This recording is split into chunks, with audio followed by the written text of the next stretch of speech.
dans la périphérie de Syrin, une grande demeure s'illumine dans la nuit. À l'intérieur, une voix annonce qu'ils ont des nouvelles concernant la boutique. Le ton est autoritaire alors que le chef exige qu'on l'appelle « boss ». Son subordonné, visiblement mal à l'aise, s'excuse rapidement. Le chef, toujours avide d'informations, demande aussitôt ce qu'il a à lui annoncer. On apprend que la boutique a été complètement détruite de l'intérieur par un mage. Furieux, le chef frappe violemment la table en exigeant de savoir qui a osé commettre un tel acte. Le subordonné évoque qu'un mage aurait demandé à voir la personne ayant vendu l'élixir, suggérant qu'il pourrait s'agir d'Oscar Crucian. Le chef reste sceptique, rappelant qu'Oscar est un mage théoricien et doutant qu'un homme à l'agonie puisse vaincre leurs hommes. Un homme s'inquiète des conséquences si la Tour Blanche décide d'enquêter sur l'incident. Son interlocuteur lui rappelle alors que c'est eux-mêmes qui ont ordonné d'agir ainsi contre Oscar, apaisant ses craintes. On découvre que le mage ayant demandé à voir le vendeur porter l'anneau de la Tour Blanche, il s'agit donc bien d'un mage affilié à cette organisation, ce qui renforce la gravité de la situation. Un des hommes s'interroge avec incrédulité, se demandant quel idiot aurait pu être aussi évident sur son origine. Leur surprise et leur inquiétude grandissent alors qu'ils cherchent à savoir qui est réellement cette personne mystérieuse.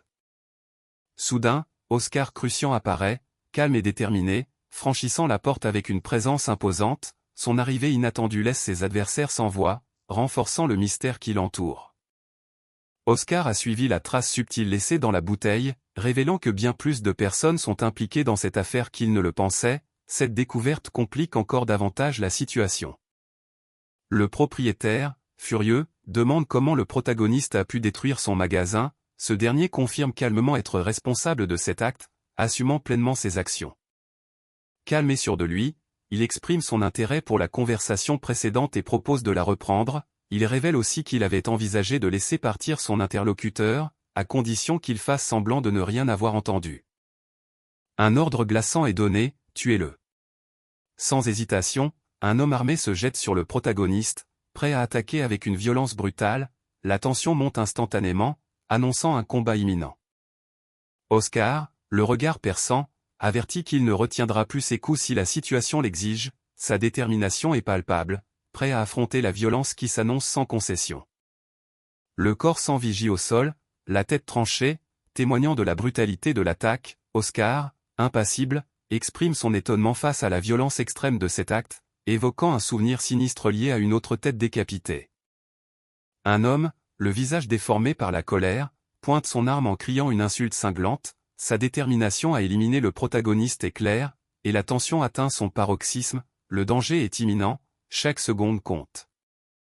Les projectiles fusent à toute vitesse vers le protagoniste, qui les intercepte avec une aisance déconcertante. Un léger sourire se dessine sur son visage, marqué par une curiosité mêlée d'amusement face à cette attaque. Sa réaction calme contraste avec la violence de l'assaut, révélant une confiance inébranlable. Oscar, intrigué, observe la balle fondre vers lui sans manifester la moindre inquiétude. Il remarque l'absence totale de mana dans cette attaque et se demande quelle force mystérieuse peut générer un tel pouvoir. Son calme et sa curiosité restent intacts face à cette énigme. Oscar arrête les balles en plein vol avec une facilité déconcertante, un léger sourire aux lèvres. Sa maîtrise semble dépasser toute logique, laissant son adversaire stupéfait et incrédule face à ce pouvoir inattendu. Oscar, avec un sourire calme, renvoie les balles vers son adversaire, manifestant une maîtrise totale de la situation. Il semble intrigué mais décide de ne pas s'emparer de cette force mystérieuse pour l'instant, préférant la lui rendre. Cette démonstration de pouvoir laisse son opposant abasourdi. À terre, l'adversaire, visiblement en difficulté, laisse échapper un juron de rage. Oscar, dominant la scène, l'informe froidement que ses subordonnés ne pourront pas intervenir, car tous les sons provenant de cette pièce sont désormais étouffés. L'adversaire, toujours à terre, est abasourdi d'apprendre qu'un mage de niveau 1 peut lancer un sort de silence normalement réservé au niveau 5. Oscar explique calmement qu'il a utilisé un sort appelé liaison sonore, qui emprisonne tous les sons à l'intérieur de la pièce, empêchant ainsi toute communication extérieure. Calme et assuré, le protagoniste exige des réponses, demandant à son adversaire de révéler qui a ordonné de le faire attaquer. Il prend le contrôle de la situation, prêt à découvrir la vérité derrière cette tentative d'agression. Sans prévenir, le protagoniste assène un coup de pied violent en plein visage de son adversaire, interrompant net ses paroles. La surprise et la douleur se lisent immédiatement sur le visage de ce dernier.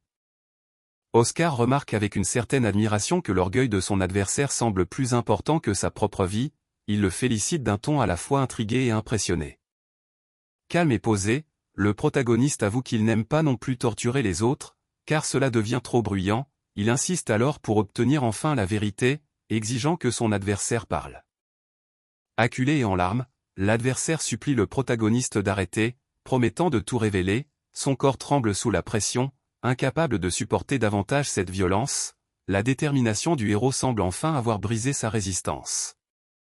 Calme et implacable, le protagoniste demande enfin à son adversaire de tout révéler sur son maître, son regard perçant ne laisse place à aucune échappatoire, renforçant la pression déjà intense.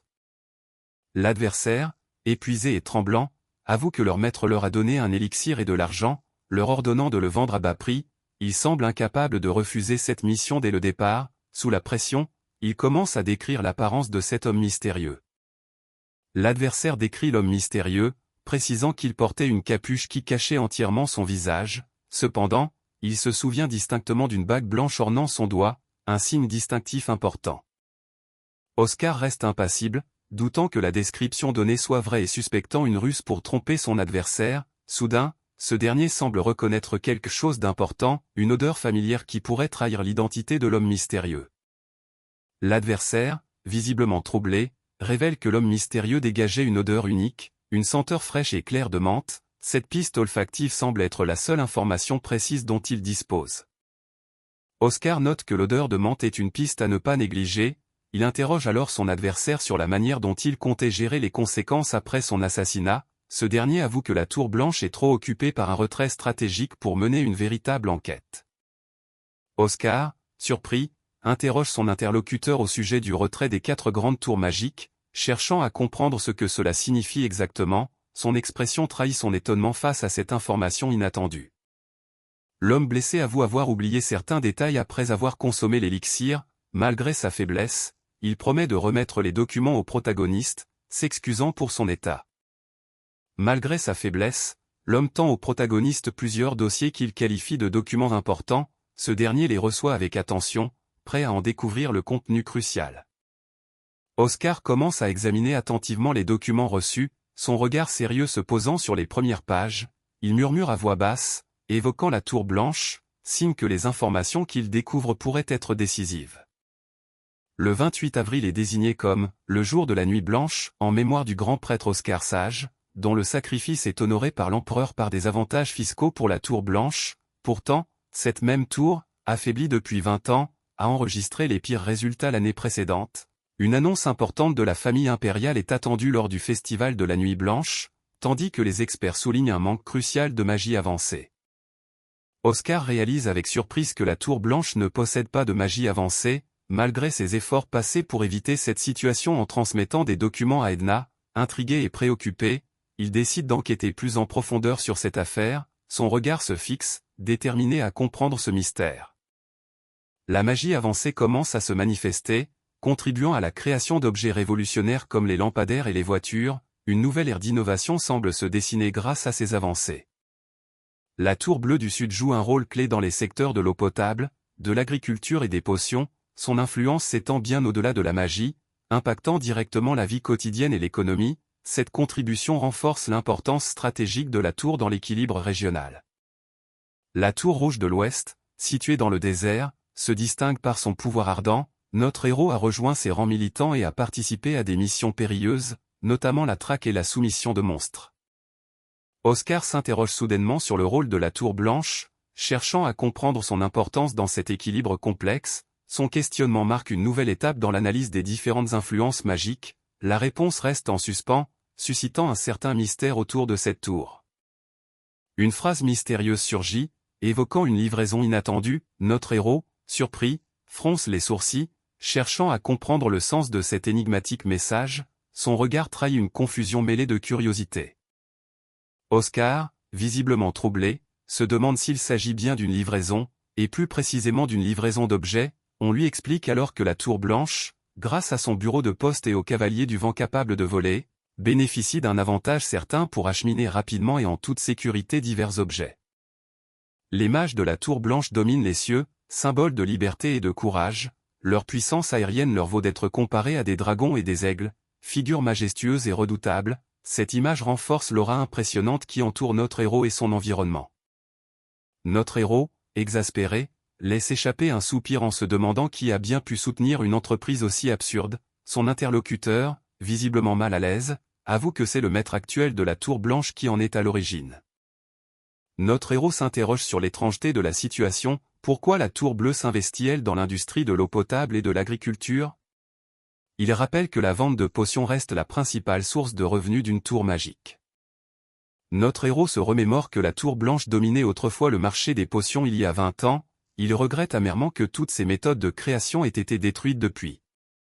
L'activité liée à l'eau potable et à l'agriculture consiste à vendre de l'eau propre à un prix élevé, elle apporte également la pluie dans une région touchée par la sécheresse. Notre héros s'interroge sur l'intérêt d'acheter de l'eau propre, trouvant cela absurde. On lui explique que cette tendance est devenue une mode chez les riches récemment.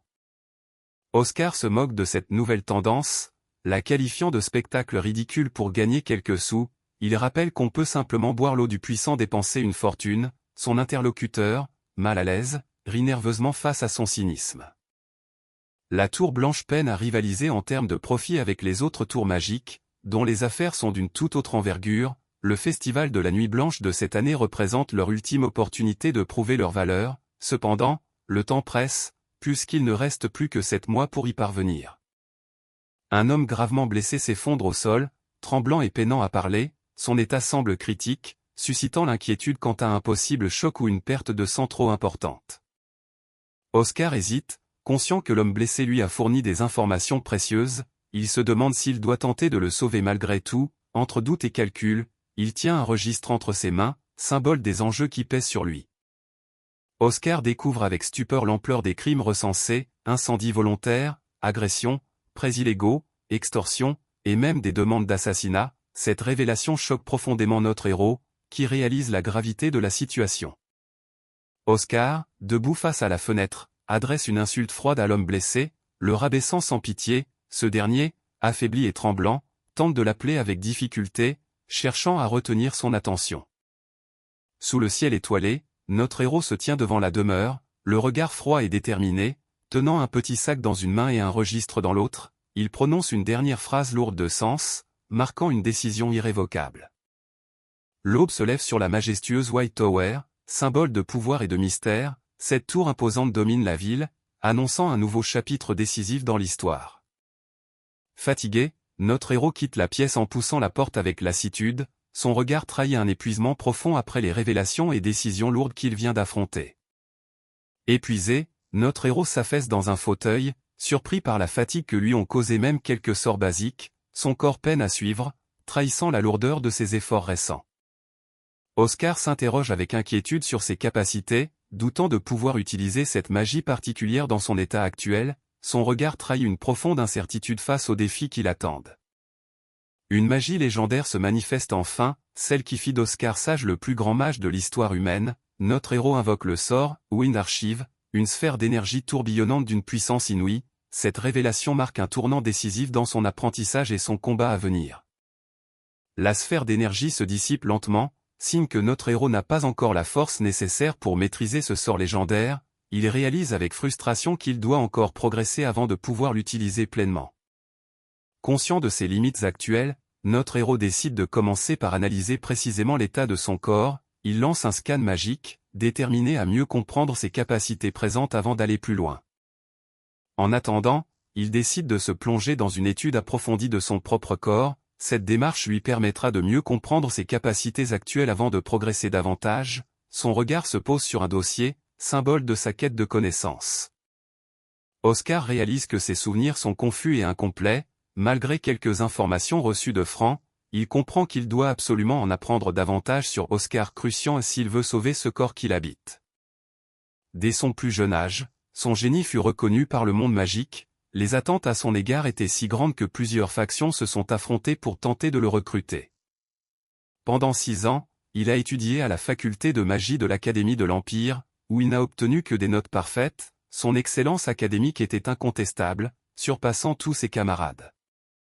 Grâce à sa thèse extraordinaire, il a pu démontrer sans aucun doute son génie. cette reconnaissance a confirmé son statut d'élève exceptionnel au sein de l'académie, son talent unique ne laissait plus place au moindre doute.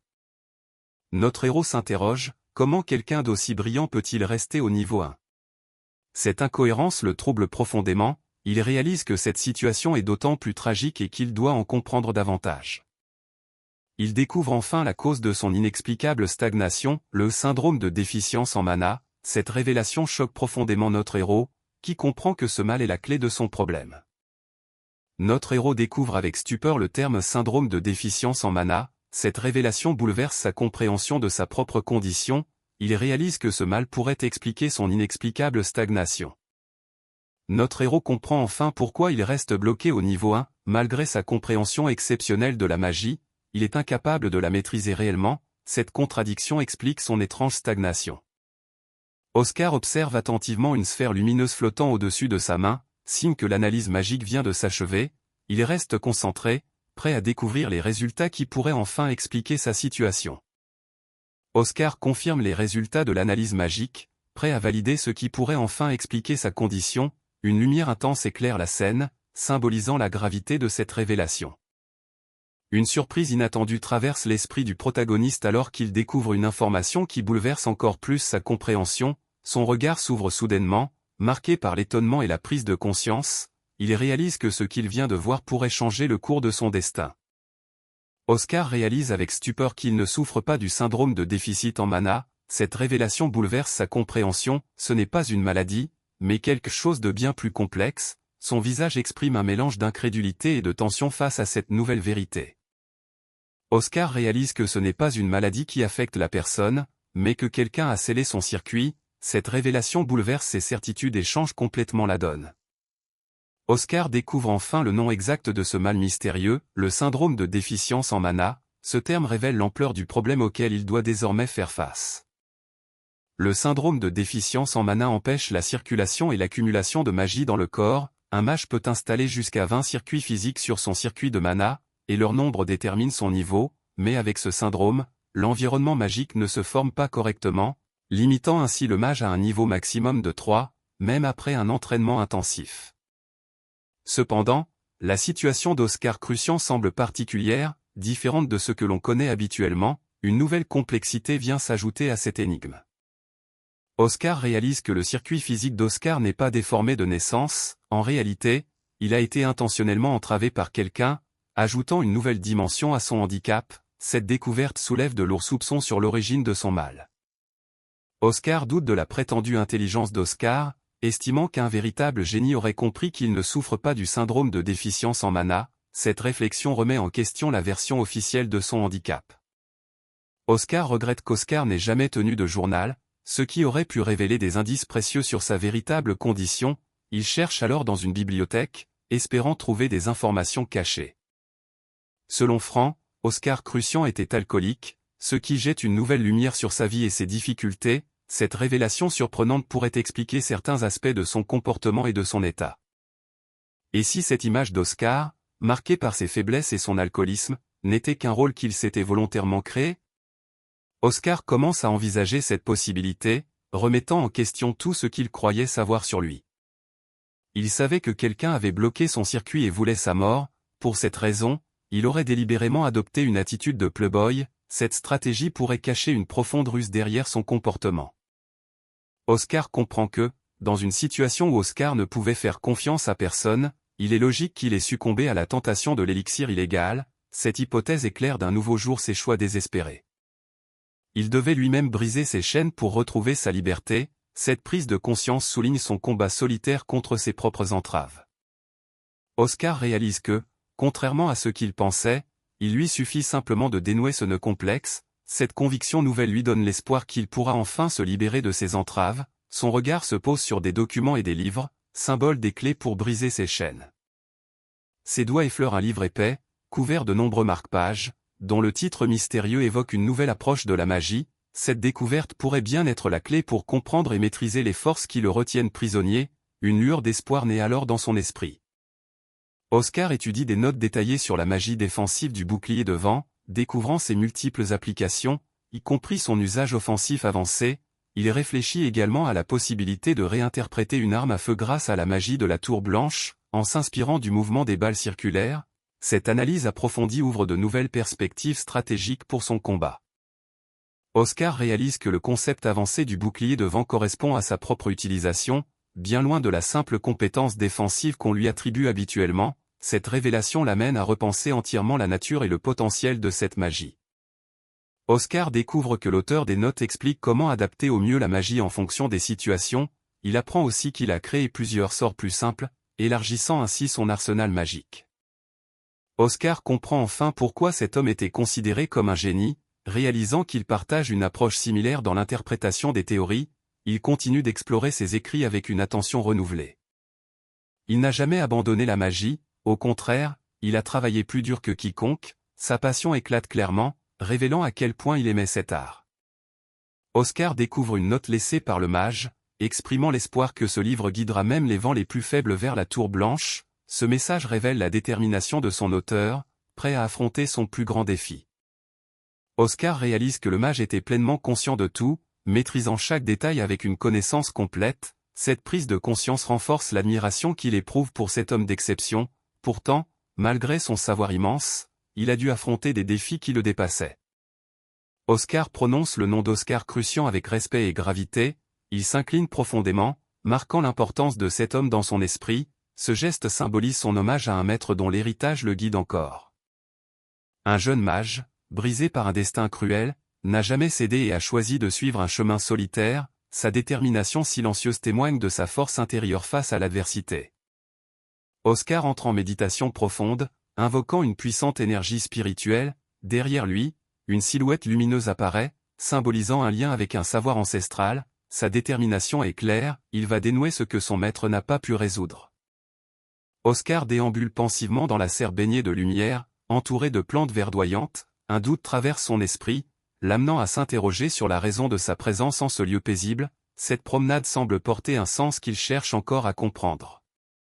Oscar rejoint un groupe d'élèves dans une serre lumineuse, où un maître les invite à s'asseoir pour commencer la leçon du jour. L'atmosphère est à la fois studieuse et détendue, tandis que chacun se prépare à apprendre. Une compréhension nouvelle semble poindre dans l'esprit du jeune mage.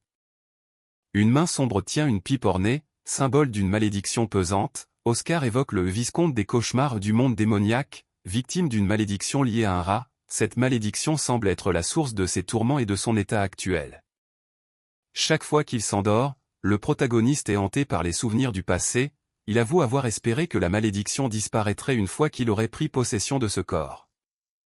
Oscar réalise que la malédiction ne touche pas le corps physique, mais est liée à l'âme elle-même. Cette révélation l'attriste profondément, car elle complique sa quête de libération. Oscar se demande s'il peut encore se considérer comme chanceux, constatant que les rêves de ses élèves restent purs et ne sont pas de simples échappatoires émotionnels. Il reprend alors son rôle d'enseignant en posant une question, prêt à guider ses élèves vers la leçon du jour. Un élève rappelle au protagoniste sa promesse d'expliquer le système magique, précisant que celui-ci se divise en 4 grandes catégories, appelées les 4 types de magie. Oscar confirme que, bien que la magie puisse sembler identique physiquement, elle se divise en 4 catégories distinctes, amélioration, accélération, équilibre et types spéciaux. Il lève 4 doigts pour illustrer ces différentes classifications. Lloyd, un jeune élève de 9 ans, demande si la tour blanche privilégie le type d'harmonisation. Oscar confirme que la magie du vent est celle qui leur convient le mieux. Chacha, une fillette de 5 ans, demande si chaque tour de magie a sa préférence pour un type de magie. Oscar lui répond que oui, car chaque type de magie possède des caractéristiques propres qui influencent ce choix. Oscar explique que la tour dorée privilégie la magie d'accélération, car la vitesse y est primordiale. En revanche, la tour rouge valorise la magie d'amélioration, mettant l'accent sur le feu. Gilio Dominique, un garçon de 7 ans, exprime avec enthousiasme son désir de maîtriser la magie d'accélération, trouvant la lenteur insupportable. Oscar lui explique avec douceur que ce choix n'est pas possible, car la nature de la magie est innée et ne peut être modifiée. La fillette demande comment savoir quelle magie il possède dès la naissance. Oscar répond que c'est plus simple qu'elle ne le pense et lui demande d'étendre son index pour essayer d'utiliser une magie particulière. La fillette, concentrée, avoue que c'est la première fois qu'elle voit ce sort et qu'elle aura besoin de temps pour y parvenir. Oscar la rassure en lui disant qu'il n'y a pas d'urgence, elle accepte alors de persévérer. Soudain, une lueur étrange apparaît au bout de son index, surprenant la fillette, elle réalise avec étonnement que sa magie commence à se manifester. Oscar explique à Chacha que sa magie est de type harmonie, ni trop rapide ni dangereuse, mais parfaitement équilibrée. Surprise, la fillette demande si elle possède la même magie que son maître, qui confirme avec un sourire. Excité par la démonstration, un garçon aux cheveux blonds exprime son envie d'essayer à son tour, rapidement suivi par un autre plus réservé. Le maître confirme alors que Gilly, le garçon blond, possède une magie de type accélération, correspondant parfaitement à ses souhaits. La fillette s'émerveille devant une fleur lumineuse qui apparaît au bout du doigt du protagoniste. Ce dernier, un peu gêné, lui confie qu'elle possède un type de magie spéciale. Oscar s'interroge auprès de son maître sur la possibilité de changer son type de magie une fois celui-ci défini. Ce dernier lui explique que les types spéciaux sont extrêmement rares, représentant seulement 0,2% des mages, et lui demande pourquoi il souhaite en changer, précisant que ce n'est pas possible. Oscar avoue préférer le type équilibre, comme son maître. Ce dernier, intrigué, lui demande alors ce qu'il compte faire. Le maître confie qu'il avait prévu de donner le plus de cours particuliers à Lloyd. Il propose alors de se renseigner sur la possibilité de changer de type de magie. Oscar, surpris et un peu gêné, demande s'il aura vraiment le plus de cours particuliers. Le maître confirme que les mages au type spécial ont besoin d'un bon professeur pour progresser. Oscar admet finalement que ce type de magie n'est pas si mauvais. Le maître lui demande alors de lui promettre qu'il aura le plus grand nombre de cours particuliers.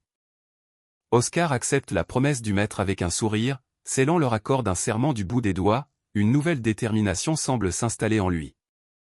Oscar, serein et confiant, se remémore un surnom qui lui a été donné, l'homme des promesses. Ce titre reflète son engagement et sa détermination à tenir parole.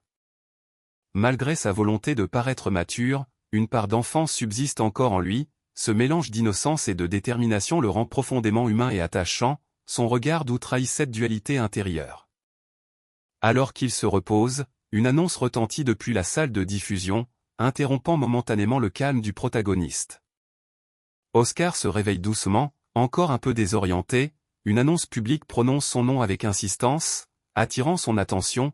Il se demande alors combien de temps il est resté endormi. Oscar sort d'un ascenseur ancien, son expression reste calme et déterminée. Il fait le point sur ses ressources, notant qu'il lui reste 8 circuits physiques à utiliser, ayant déjà débloqué 12 sur 20, chaque pas semble le rapprocher d'un objectif important. Oscar réalise avec surprise qu'il trouve enfin une certaine satisfaction à être un mage de niveau 2, un statut qu'il n'aurait jamais cru apprécier. En face de lui, un homme en costume s'enquiert de son état, lui annonçant que ses souvenirs commencent à revenir selon Franc.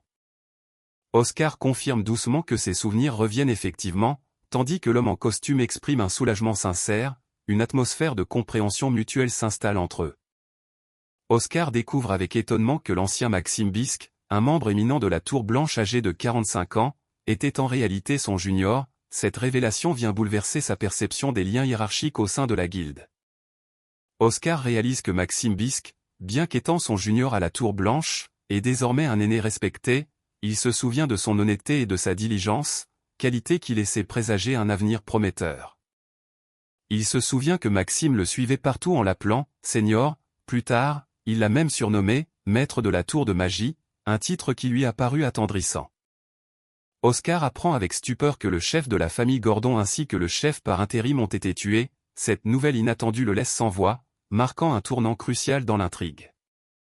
Un homme blond interroge le protagoniste au sujet d'un rapport important. Ce dernier, visiblement surpris, répond qu'il n'a rien à ajouter, mais reste convaincu qu'il existe une raison valable derrière ces meurtres. Oscar révèle avec intensité que ces meurtres sont liés à une tentative d'assassinat contre lui. Cette déclaration choque profondément son interlocuteur, marquant un tournant dans la conversation. Oscar dévoile que l'élixir avait été empoisonné et présente les preuves, une commission et un registre, liés à la tentative d'assassinat contre lui. Il explique que c'est la raison pour laquelle son interlocuteur a été alité, victime d'une attaque similaire. Oscar avoue qu'il a tenté de s'entretenir avec les responsables, mais qu'ils ont voulu l'éliminer. Cette révélation laisse son interlocuteur sans voix, marqué par la gravité de la situation. Un sac contenant de l'argent est posé sur la table, brillant sous la lumière. Oscar souligne que la présence de cette somme rend la preuve crédible et légitime. Oscar révèle que le registre contient les détails du contrat de meurtre. cette preuve accable encore davantage les responsables de la tentative d'assassinat. Oscar, d'un ton sérieux, demande s'il peut solliciter une faveur personnelle en plus de ce qui a déjà été évoqué. Son interlocuteur, intrigué, lui demande de quoi il s'agit. Oscar exprime son souhait de rencontrer le maître de la tour de magie. Son interlocuteur, après un instant de réflexion, lui répond que ce n'est pas difficile, puisqu'il discute souvent de magie avec lui. Oscar réalise qu'Oscar Crucian a déjà discuté de magie avec Chacha, cependant, il apprend qu'il ne pourra la rencontrer qu'au plus tôt dans 6 mois. Oscar s'étonne vivement et demande pourquoi il doit attendre si longtemps. Il réalise alors que la rencontre ne pourra avoir lieu qu'après le début du festival de la Nuit Blanche. Oscar apprend que la maîtresse de la tour de magie est actuellement en déplacement pour une mission importante. Il s'étonne que quelqu'un d'aussi influent s'occupe d'une tâche apparemment mineure, ce qui le laisse perplexe. On apprend que l'absence prolongée de la haute mage est la raison principale de ce délai. Cette situation est qualifiée d'embarrassante, soulignant une certaine gêne face à cette réalité. Oscar s'étonne que la maîtresse de la tour de magie doive s'occuper personnellement de cette mission. Il demande alors, avec une certaine curiosité, quel est le niveau de cette haute mage. Oscar s'interroge sur le niveau réel de la haute mage, surpris qu'elle soit seulement de niveau 7 alors qu'il était niveau 9 à son âge. Il doute également que Chacha, avec son talent, soit resté en deçà du niveau 8. Le rapport indique que la coupe transversale du cadavre était très nette, signe d'une attaque précise. Oscar en profite pour demander si l'autre personne a repris l'entraînement à la magie offensive. Oscar répond qu'il s'entraîne uniquement lorsqu'il y pense. L'interlocuteur, satisfait de cette réponse, lui indique qu'il peut partir. Le vice-maître de la Tour Blanche, Amel Glimwitz, fait son apparition avec un sourire bienveillant. Il explique qu'il est venu pour demander de ne pas être trop sévère avec l'enfant, mais admet qu'il est probablement déjà trop tard. Le vice-maître sourit en disant qu'il devra gronder l'enfant s'il se met dans le pétrin. Son interlocuteur, inquiet, avoue qu'il s'inquiète pour lui puisqu'il l'a amené ici. Malgré cela, le vice-maître semble prêt à insister sur la rigueur. Même si c'est une magie basique, elle ne pouvait pas être aussi maîtrisée en seulement 1 jour ou 2 d'entraînement intensif. Il est certain que le protagoniste s'entraîne en secret, loin des regards. Le vice-maître sourit en évoquant Oscar, ce petit coquin. Il commence à réaliser que le garçon pourrait s'entraîner bien plus intensément qu'il ne l'imaginait.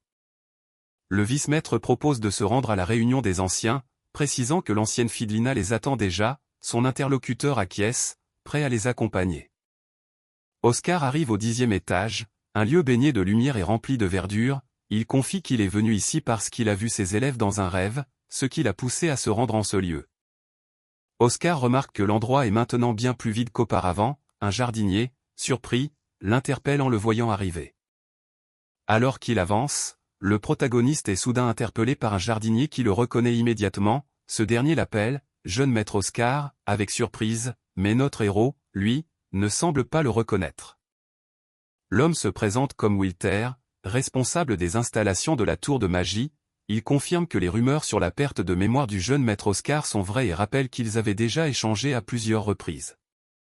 Oscar réalise avec surprise à quel point la rumeur de sa perte de mémoire s'est répandue. Pendant ce temps, Wilter rit de bon cœur, amusé par la situation. Notre héros, déconcerté, se demande jusqu'où ces bruits ont pu aller.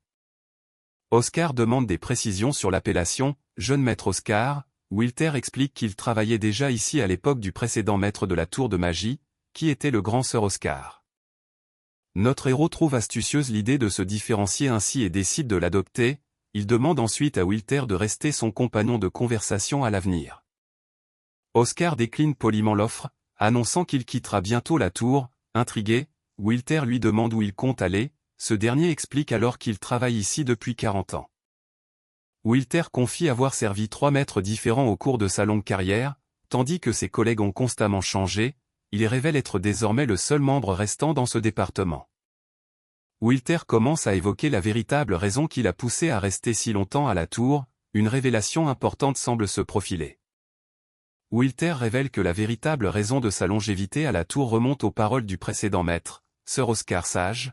Lors de sa cérémonie d'intronisation, ce dernier avait insisté sur l'importance de chaque résident de la tour, les encourageant à vivre avec fierté en tant que membre de la Tour Blanche.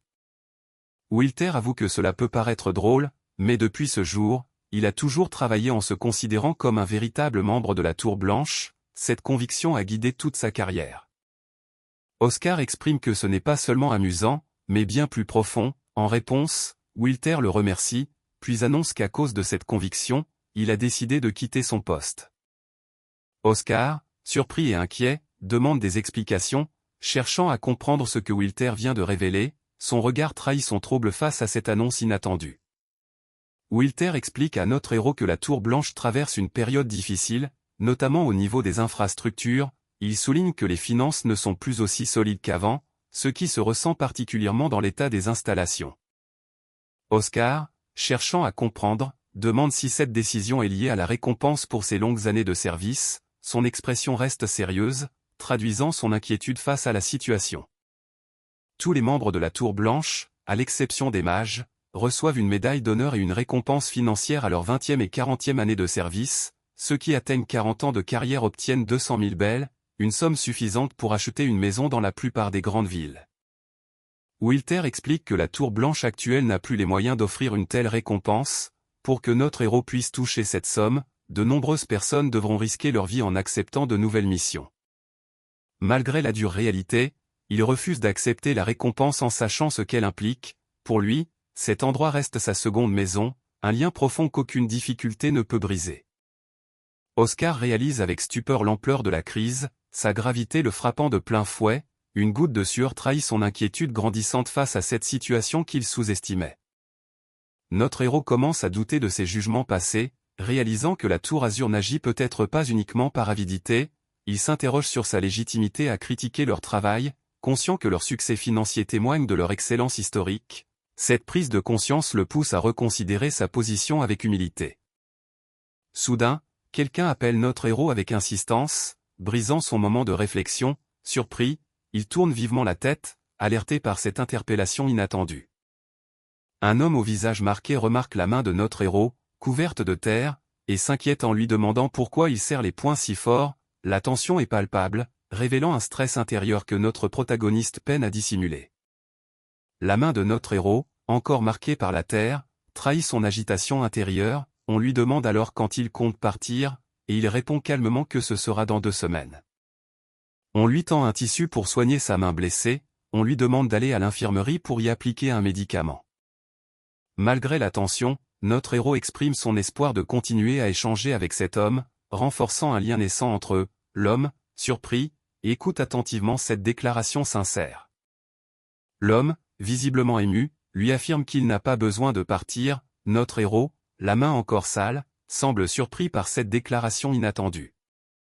Déterminé, notre héros affirme qu'il va s'en assurer coûte que coûte. Pourtant, assis à son bureau, il se questionne sérieusement sur la manière d'y parvenir. Un dilemme stratégique se dessine dans son esprit. Il énumère les options possibles, recherche, conférence, commande, tout en pesant les risques liés au délai de paiement. Il se rappelle aussi humblement qu'il n'est qu'un mage de niveau 2 pour l'instant, ce qui limite ses possibilités. Il réfléchit intensément à une entreprise capable de générer de gros profits. Finalement, il conclut que la fabrication de potions semble être la seule option viable. Une femme en robe et chapeau de sorcière affirme avec force qu'elle ne peut pas laisser passer un cas de détournement de fonds. Assis en face d'elle, un homme en armure admet que c'est clairement une injustice, mais semble hésiter à agir.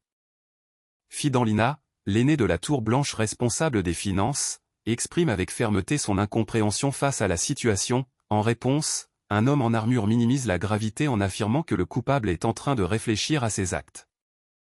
La femme en robe de sorcière s'emporte, refusant que l'on laisse passer ce vol, insistant sur le fait que voler devient une habitude qui empire avec le temps. En face, l'homme en armure, visiblement lassé, répond calmement qu'il n'y a pas lieu de s'inquiéter à ce sujet.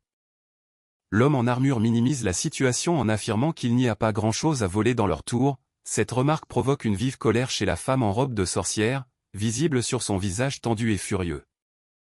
La femme en robe de sorcière s'emporte violemment, accusant l'homme d'oser lui tenir tête et exigeant que l'enfant soit mis en isolement. Ce dernier refuse catégoriquement, arguant que cela n'a aucun sens pour un enfant de niveau 1. Pendant ce temps, un vieil homme observe la scène, surpris que 2 anciens de presque 100 ans se disputent ainsi.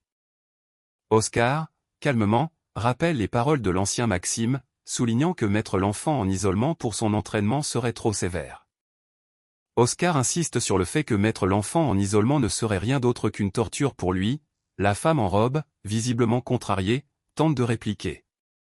La femme en robe de sorcière propose alors une alternative, faire rembourser à l'enfant 3 fois les frais de recherche qu'il a utilisés. Elle semble surprise que cette sanction soit jugée légère, mais accepte rapidement de passer au sujet suivant.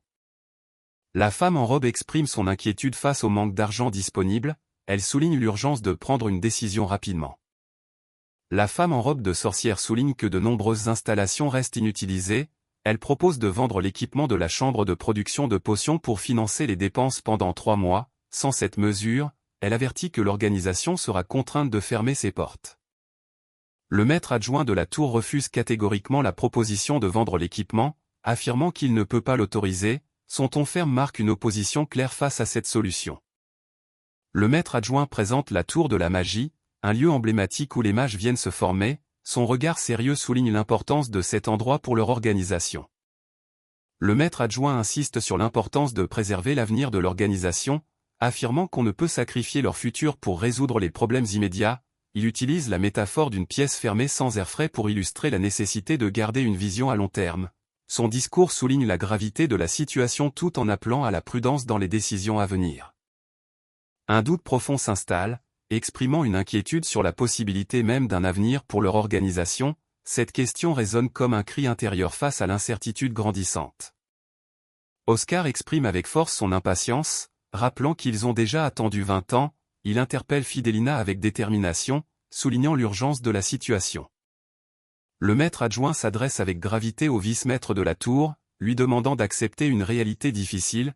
Il souligne que, même s'il existait un génie capable de sauver leur tour, cette vérité doit être reconnue sans détour.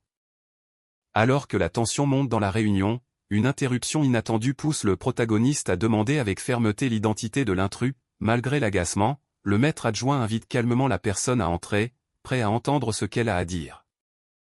Un nouvel arrivant fait son entrée, se présentant avec calme et assurance, « Je suis Oscar Crucian ». Son regard clair et son attitude posée attirent immédiatement l'attention dans cette atmosphère tendue. Le maître adjoint, toujours assis, demande à Oscar ce qu'il souhaite, ce dernier répond calmement qu'il a une suggestion à faire.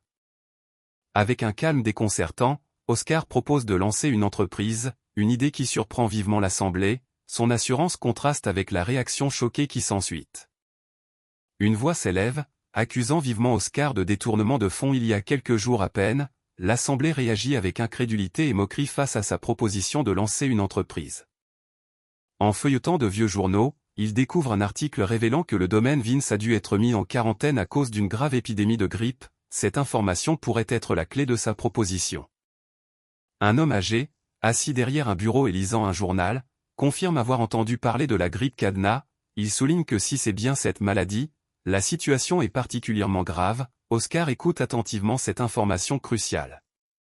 La grippe cadenas reste aujourd'hui incurable. Autrefois, la Tour Blanche avait développé un vaccin efficace, mais la formule a été perdue depuis 20 ans, cette perte rend la situation d'autant plus critique. Oscar explique que même la Tour Azur, leader sur le marché des potions, n'a pas réussi à reproduire le vaccin perdu. C'est précisément ce défi qu'il souhaite relever pour lancer son projet. Oscar annonce clairement son objectif, vendre des vaccins contre la grippe cadenas. Il révèle son ambition de restaurer le monopole autrefois détenu par la Tour Blanche sur ce marché crucial, suscitant une réaction de surprise chez ses interlocuteurs. Une femme au regard froid et méprisant tourne le dos au protagoniste, affirmant que ses paroles ne valent même pas la peine d'être écoutées. Son attitude dédaigneuse souligne le scepticisme et le rejet face à son ambition. Les tours magiques et toutes les compagnies pharmaceutiques ont investi énormément de ressources et d'efforts, pourtant, personne n'a réussi à reproduire le vaccin depuis 20 ans. Son regard glacial trahit son incrédulité face à l'audace du protagoniste, elle le méprise ouvertement, doutant qu'un jeune homme de 20 ans puisse réussir là où tant ont échoué. Ces mots tranchants soulignent le fossé entre son ambition et la réalité perçue. Oscar reconnaît que tous ont échoué avant lui, soulignant qu'il n'est qu'un jeune homme de 20 ans, pourtant, il laisse entendre qu'il a une raison de croire en sa réussite. On reproche au protagoniste d'avoir détourné une somme colossale de fonds de recherche, ainsi que d'avoir utilisé de l'argent volé pour se procurer un médicament miracle illégal. Son calme apparent contraste avec la gravité des accusations, tandis que l'on souligne l'écart énorme entre ces sommes et le salaire annuel d'un simple fermier. Elle réagit avec colère et sarcasme, rejetant l'idée que le protagoniste soit un génie, elle l'accuse de ne rien comprendre à la réalité de l'argent, insinuant qu'il vit dans un monde privilégié. Son ton acerbe souligne son mépris et son incrédulité face à ses prétentions. Un mage de la Tour Blanche nommé Oscar propose une opportunité d'investissement officiel. Il rappelle avec fermeté que, même si la personne en charge des finances est responsable, son comportement est trop impoli. Oscar réalise que la raison de la haine qu'elle lui porte vient de son rôle de trésorière. Il admet avec un certain recul qu'il n'a rien accompli de significatif depuis 2 ans, ce qui explique son ressentiment. Malgré les tensions, le protagoniste garde son calme et insiste avec assurance sur la validité de sa proposition. Il demande à son interlocuteur de bien vouloir y réfléchir sérieusement. Oscar, avec un sourire calme, demande s'il y a une raison particulière pour être aussi certain qu'il s'agit de la grippe cadenas. Il invite son interlocuteur à consulter la page 2 du journal pour en avoir la confirmation. Oscar informe calmement que l'archevêque Baldwin de l'ordre El Terra a soudainement modifié ses plans lors d'un pèlerinage. Il invite son interlocuteur à vérifier cette information à la page 2 du journal. L'ordre El Terra vénère la mère de la terre, Terra, et ne compte que cet archevêque. Ces derniers devraient incarner l'intégrité et la dignité en tant que chef de l'ordre, mais la réalité est bien différente. Pour accéder au rang de cardinal, ils doivent réunir une somme considérable de fonds de campagne, révélant ainsi la corruption qui règne parmi eux. On apprend que lors d'un pèlerinage, il est permis de séjourner jusqu'à 1 mois dans un domaine, mais uniquement dans le cadre de rencontres avec des nobles et des marchands pour obtenir des fonds. Cette règle souligne l'aspect financier et intéressé de ces visites. La ville, autrefois prospère et imposante, décline peu à peu, rétrécissant au fil du temps. Son éclat d'antan semble s'effacer, laissant place à une réalité bien plus modeste. Cette transformation soulève des questions sur son avenir. Un des personnages admet qu'il avait cru que le pèlerinage servait surtout à recevoir des prières de bénédiction. Cette révélation souligne la différence entre l'image spirituelle affichée et la réalité plus pragmatique des motivations. Oscar exprime son étonnement face à cette situation, soulignant que cela rend les choses encore plus étranges. Son regard sérieux trahit une réflexion profonde sur les révélations précédentes. On apprend que l'itinéraire du pèlerinage pour les membres de l'ordre El Terra est déjà fixé, passant par plusieurs étapes bien définies. La main fait tourner un globe, symbolisant la planification précise de ce voyage. La suite du parcours reste encore à dévoiler. Oscar détaille le calendrier du prélat, précisant qu'il a séjourné 1 mois à Nox avant de se rendre à Syrin. Il ajoute que le prélat passera également 1 mois à Mosque, puis 1 mois à Melbourne et à Greenwell, confirmant la durée précise de chaque étape du pèlerinage. Oscar remarque que le prélat semble éviter autant que possible de rendre visite à Vince. Cette observation suscite une réaction surprise chez ses compagnons. Oscar explique que, selon les membres de l'ordre El Terra, tout accident ou incident malheureux durant le pèlerinage serait interprété comme une offense à la déesse de la terre. Une telle situation équivaudrait à une condamnation à mort pour un archevêque aspirant à devenir cardinal. Oscar avance que l'archevêque Baldwin savait que la grippe qui sévit à Vince est la grippe cadenas. Il en déduit que Baldwin temporise en attendant que l'épidémie se calme. Elle reconnaît les talents d'analyse du protagoniste, soulignant qu'il est à la hauteur d'un mage théoricien, tout en précisant que ses déductions restent pour l'instant une simple théorie. Oscar confirme qu'il comprend parfaitement les enjeux évoqués. Il semble prêt à agir en conséquence, affichant une détermination nouvelle. Malgré ses compétences reconnues, on informe le protagoniste qu'ils ne peuvent pas le parrainer officiellement. Cette nouvelle le surprend visiblement. L'archevêque explique que s'ils acceptent de parrainer officiellement le protagoniste, ils ne pourront plus financer les autres mages. Malgré la surprise du protagoniste, il tente de réagir face à cette décision. L'archevêque propose alors d'investir son propre argent dans l'entreprise du protagoniste. Il semble prêt à soutenir son projet, malgré les contraintes officielles. L'interlocuteur réagit avec surprise en entendant le titre de vice-maître de la tour, manifestant une certaine inquiétude. De son côté, l'archevêque, calme, tente de le rassurer avec un sourire et un ton léger. L'archevêque propose d'investir personnellement 30 000 bels pour soutenir le projet, demandant si cette somme serait suffisante. Oscar répète ce montant, visiblement en train de peser cette offre. Oscar, surpris et inquiet, réalise que la somme proposée ne suffira pas à concrétiser son projet. Malgré l'offre généreuse, il sent que les enjeux sont bien plus importants. Dans un souffle déterminé, il affirme que ce montant est insuffisant. Oscar exprime avec force que la somme proposée est loin d'être suffisante. Son esprit est envahi par l'ampleur du défi qui l'attend, renforçant sa détermination. Dans la chambre de production de potions, le protagoniste, accablé, se tient la tête entre les mains, submergé par la difficulté de la tâche qui l'attend. Autour de lui, les instruments et fioles témoignent de l'ampleur du travail à accomplir, son esprit est lourd, mais sa détermination reste intacte. Oscar examine attentivement le matériel à sa disposition, constatant que tout est en bon état. Malgré les difficultés, il décide de mettre en œuvre un plan B, prêt à s'adapter pour avancer dans son projet. Notre héros décide de créer un échantillon de vaccin avec l'argent disponible pour obtenir ensuite des fonds de l'archevêque. Il est conscient que c'est lui qui subit le plus de pression à cause de la grippe cadenas, et il se met au travail avec détermination. Oscar, reprenant confiance, s'apprête à chauffer ses préparations avec un sourire déterminé. Malgré la pression, il semble prêt à relever le défi avec énergie. En arrière-plan, une voix s'interroge, intriguée par ce changement d'attitude soudain. Oscar réfléchit sur la notion qu'un véritable maître conserve toujours sa classe. Il observe la potion d'énergie qu'il a préparée en guise d'entraînement, réalisant finalement que ses inquiétudes étaient infondées. Pendant ce temps, une autre personne, essoufflée, transporte des sacs dans la pièce. Essoufflé et à bout de force, il dépose les sacs étant un long reçu en demandant s'il y a quelque chose à boire. Sentant qu'il va s'évanouir, en réponse, une voix propose une potion de récupération contre la fatigue. Oscar reçoit la potion de récupération tendue par une main gantée, tout en récupérant le long reçu. Reconnaissant, il remercie avec un sourire. Oscar savoure la potion, surpris par sa chaleur réconfortante, et demande si elle vient d'être préparée. L'autre personne confirme avec assurance que c'est bien le cas. Les ingrédients choisis sont d'une qualité exceptionnelle. Oscar se rappelle avoir sélectionné les meilleurs, au point d'avoir contrarié le vendeur. L'autre personne, admirant le regard perçant du protagoniste, lui suggère qu'il ferait un excellent marchand plutôt qu'un mage. Ce dernier répond en plaisantant qu'il envisage cette option si leur tour venait à s'effondrer.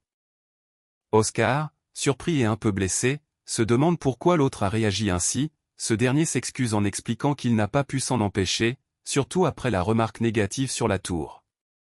Oscar, un peu perplexe, demande ce qu'il doit faire maintenant. On lui explique que l'ancienne Fidlina lui a demandé de l'aider, car la tâche serait trop difficile à accomplir seul. Malgré la dureté de l'ancienne Fidlina à son égard, le protagoniste semble comprendre ses intentions. Il décide alors de commencer par déplacer les ingrédients, prêt à avancer dans cette tâche difficile. Oscar, tout en portant des sacs lourds, pense qu'il n'avait pas vraiment besoin d'un assistant. Malgré cela, il continue d'avancer, concentré sur la tâche à accomplir. La Tour Blanche est actuellement peuplée d'enfants talentueux, mais chacun porte en lui des failles qui les rendent instables. Si seulement ils parvenaient à s'unir et à canaliser leurs forces, ils pourraient grandement renforcer la puissance de la tour. Notre héros, conscient de ce potentiel, observe cette réalité avec une certaine gravité. Parmi ces enfants talentueux se trouve Franciriu, que le protagoniste observe attentivement. Ce dernier continue de porter les sacs, concentré malgré la difficulté de la tâche. Oscar s'interroge sur la nature des ingrédients qu'il manipule, réalisant qu'ils sont tous potentiellement toxiques. Il évoque notamment les hélices noires des vallées, soulignant le danger latent de ces plantes. Les camélias rouges et les champignons fantômes, deux ingrédients rares et mystérieux, brillent d'une lueur surnaturelle, rappelant leur nature précieuse et potentiellement dangereuse. Leur présence souligne l'importance et la complexité des ressources manipulées par les enfants de la Tour Blanche. Oscar rappelle que même si ces plantes sont toxiques, elles peuvent être utilisées en médecine à condition de bien les préparer. Il explique que pour les détoxifier, il faut les faire bouillir dans l'eau pendant environ 12 heures. Cette méthode permet de transformer ces ingrédients dangereux en remèdes efficaces. Oscar souligne un inconvénient majeur de la méthode de détoxification. En faisant bouillir les plantes longtemps, les nutriments essentiels disparaissent aussi. Cette perte compromet l'efficacité finale des remèdes préparés. Oscar évoque un plat appelé ravioli de la dynastie Yan, que Franck connaît bien puisqu'il en a déjà goûté. Il explique que pour préparer ces raviolis, on utilise un ustensile spécifique, le cuiseur vapeur. Oscar explique que si l'on utilise ce cuiseur vapeur pour détoxifier les plantes, il sera possible de conserver la plupart des nutriments essentiels. Il montre ainsi une méthode plus efficace pour préserver les bienfaits des remèdes. Oscar affirme qu'avec cette méthode, il est possible d'extraire 98% des effets des ingrédients. Franck, surpris, réalise alors que cela pourrait permettre de monopoliser le marché des potions. Le héros confirme que cette ambition est réalisable, à l'image de ce que la Tour Blanche avait déjà accompli auparavant. Franck s'étonne que le processus de détoxification soit déjà terminé, mais le protagoniste lui explique que cette étape ne fait que ramollir les ingrédients, facilitant ainsi leur détoxification ultérieure. Oscar annonce le début du véritable processus de détoxification, les plantes sont placées dans le cuiseur vapeur, prêtes à subir cette étape cruciale, la vapeur commence à envelopper les ingrédients, marquant le lancement de la méthode. Oscar montre une vapeur colorée et explique qu'il suffit maintenant d'extraire les toxines de cette vapeur séparément. Franck, impressionné, observe attentivement cette nouvelle étape du processus. Oscar explique que la vapeur restante ne contient plus de toxines et qu'il suffit désormais de mélanger les éléments à la bonne proportion. Il détaille précisément les pourcentages nécessaires, comme 23% de camélia rouge et 47% de feuilles de myrva. Oscar présente enfin le remède obtenu après tout le processus de détoxification. Il tient fièrement la bouteille contenant la solution, annonçant qu'elle est destinée à guérir la grippe cadenas. Oscar, un peu hésitant, tient la bouteille du remède en main, surpris par la simplicité apparente du processus. On lui demande s'il a trouvé cela facile à réaliser, puis on l'encourage à essayer lui-même. Il semble dubitatif, ne s'attendant pas à devoir passer à l'action si rapidement. Oscar réalise que la tâche est bien plus compliquée qu'il ne le pensait, car il ne maîtrise pas encore l'utilisation simultanée de plusieurs magies. Malgré ses doutes, il sait qu'il ne peut pas avouer son manque de compétences et ressent une certaine pression à devoir réussir. Oscar tente de contrôler son mana, qui semble encore un peu instable. Malgré cela, ses efforts sont jugés encourageants et meilleurs que prévu. Une présence guide discrètement ses mains, l'aidant à canaliser son énergie.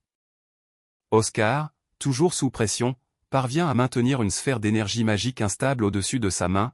Essoufflé et concentré, il entend qu'on lui annonce que c'est tout ce qu'il doit faire pour l'instant. Oscar exprime son doute en avouant qu'il n'est pas encore capable de lancer 2 sorts en même temps. Son interlocuteur, intrigué, lui demande s'il y a un problème. Oscar réalise qu'il lui faut atteindre un niveau 4 ou 5 pour comprendre le principe, alors qu'il n'est encore qu'au niveau 3. Face à son inquiétude, son interlocuteur lui propose de lui enseigner directement. Surpris, le protagoniste apprend qu'on va lui enseigner la technique secrète. Son interlocuteur lui explique que tout est une question de principe, et lui conseille de visualiser cela comme la création de compartiments dans son esprit. Il lui explique que dans son esprit, il doit créer des compartiments distincts. À gauche, il utilisera la magie de type A, et à droite, celle de type B. Cette méthode permet de mieux organiser et maîtriser ses sorts simultanément. L'interlocuteur encourage le protagoniste à essayer la technique, lui assurant qu'il n'a rien à perdre. Notre héros, encore hésitant, commence à assimiler le concept des compartiments mentaux. Oscar, surpris, réalise qu'il vient d'exécuter un double sort pour la première fois. Son interlocuteur le félicite, tandis que notre héros peine à croire que cela ait pu être aussi simple. Oscar, surpris, s'interroge sur la raison pour laquelle cette technique a été tenue secrète si longtemps, s'attendant à ce qu'elle soit bien plus complexe. Son interlocuteur lui répond simplement que c'est par pure cupidité. Oscar comprend que cette technique, bien que précieuse, n'a jamais été enseignée gratuitement aux novices. Cette rétention du savoir est devenue une tradition, motivée par l'intérêt personnel des anciens. Concentré, il continue de manipuler les ingrédients avec soin, conscient de la valeur de ce qu'il apprend. Sur un champ de bataille ensanglanté, cette tradition devient un véritable obstacle. Pour survivre, il est essentiel de partager techniques et stratégies au quotidien, favorisant ainsi la coopération et l'adaptation constante. Oscar reçoit des compliments sur sa rapidité et son habileté, ce qui le surprend agréablement. Son interlocuteur reconnaît son talent et avoue ne pas s'attendre à ce qu'il réussisse du premier coup. Cette réussite renforce la confiance du héros dans ses capacités. Oscar attribue sa réussite à la clarté des explications qu'il a reçues, montrant sa gratitude. Son interlocuteur plaisante en rappelant qu'il semblait en colère plus tôt, ce qui détend l'atmosphère entre eux. Oscar, motivé et un peu essoufflé, se prépare à continuer son travail en triant un nouveau sac d'ingrédients. Conscient de la tâche qui l'attend, il se remet rapidement au travail avec détermination. Oscar propose d'utiliser un plus grand cuiseur vapeur pour extraire tous les ingrédients en une seule fois. Son interlocuteur répond avec enthousiasme, prêt à suivre ce nouveau plan. Quelques heures plus tard, le protagoniste est complètement épuisé, à bout de force au sol, tandis que son compagnon compte méthodiquement les bouteilles accumulées, révélant un total impressionnant de 514. Un homme entre précipitamment, visiblement inquiet, et annonce à Oscar qu'ils ont un problème. Ce dernier, surpris, demande immédiatement ce qui se passe. Une nouvelle information cruciale arrive, la société pharmaceutique Newtek de la Tour Azur a confirmé la visite de Sirin il y a 1 heure. Cette visite serait liée à une réunion avec l'archevêque Baldwin, ce qui pourrait avoir des implications importantes. Oscar réalise avec inquiétude qu'ils sont en retard et que leurs adversaires n'ont pas simplement perdu du temps sans stratégie, il comprend que tout cela faisait partie d'un plan bien pensé. Oscar réalise que si leurs adversaires ont obtenu le contrat en premier, cela pourrait compromettre sérieusement leur position, l'inquiétude monte alors qu'ils prennent conscience de l'ampleur du danger qui les guette. Malgré la gravité de la situation, un personnage tente de remonter le moral du protagoniste en lui rappelant que la malchance fait parfois partie de la vie, il l'encourage à ne pas abandonner, affirmant que tout n'est pas encore perdu. Oscar consulte attentivement un document et se remémore que la grippe cadenas est officiellement classée comme une catastrophe de rang B, cette information souligne la gravité de la situation à laquelle ils sont confrontés. Un personnage propose une solution possible, suscitant une réaction surprise et pleine d'espoir chez le protagoniste, ce dernier cherche à confirmer cette lueur d'espoir, et la réponse affirmative ravive leur détermination. L'histoire se déplace désormais vers un lieu précis, une auberge située à Sirin. Ce nouvel environnement semble promettre un tournant important dans la quête du protagoniste. Un coup frappé à la porte interrompt le calme de la pièce, une voix informe l'archevêque que les invités qui l'attendaient viennent d'arriver, annonçant un moment crucial à venir. L'archevêque Baldwin, figure influente de l'ordre religieux d'El Terra, donne son accord avec calme et assurance, son invitation à faire entrer les invités marque le début d'une rencontre décisive. Moiramen, mage de niveau 5 de la Tour Azur, accompagné de Niel Brion, directeur général de la société pharmaceutique Newtek, fait son entrée, ils annoncent être arrivés sans encombre, sous la protection de l'ordre. L'archevêque invite Elsia à prendre place, marquant ainsi le début officiel de leur entrevue, ce dernier accepte avec respect, soulignant l'importance de ce moment. L'archevêque interroge directement sur l'avancement de la production du remède contre la grippe de cadenas, révélant l'urgence et l'importance de cette question pour tous les présents. Son regard vif et son sourire en coin traduisent une attente pleine d'espoir. Avec un sourire confiant, Elsia répond que la production du remède avance très bien, insufflant un nouvel espoir à l'Assemblée, son assurance laisse entrevoir une progression prometteuse dans cette quête cruciale. L'archevêque exprime sa satisfaction face aux progrès réalisés par Newtek et la Tour Azur, tout en s'enquérant du délai de finalisation du remède. Avec calme, Elsia explique qu'il ne reste plus qu'à passer les essais cliniques, laissant entendre que la fin est proche. Oscar explique que, si les résultats des essais cliniques sont concluants, ils pourront obtenir l'autorisation de l'administration impériale des aliments et des médicaments. Son interlocuteur réagit avec surprise, tandis que notre héros marque une légère hésitation avant d'ajouter une réserve importante. Oscar admet avec un sourire gêné que les essais cliniques ne se terminent pas en un jour ou deux, rappelant la complexité du processus. Son ton léger masque une certaine prudence face à la durée encore nécessaire. Oscar promet fermement que le projet sera terminé dans un délai de 6 mois, cette déclaration surprend vivement son interlocuteur, qui réagit avec incrédulité face à cette échéance. Un des personnages annonce avec insistance qu'il doit partir pour Vince dans 4 mois, interrompant la conversation, l'autre tente de rappeler que leur planning ne correspond pas à cette échéance, créant une tension palpable. L'archiprêtre est brusquement interrompu par une annonce inattendue, un autre mage est venu le voir, sans hésiter, il ordonne qu'on le fasse entrer immédiatement, manifestant une certaine urgence.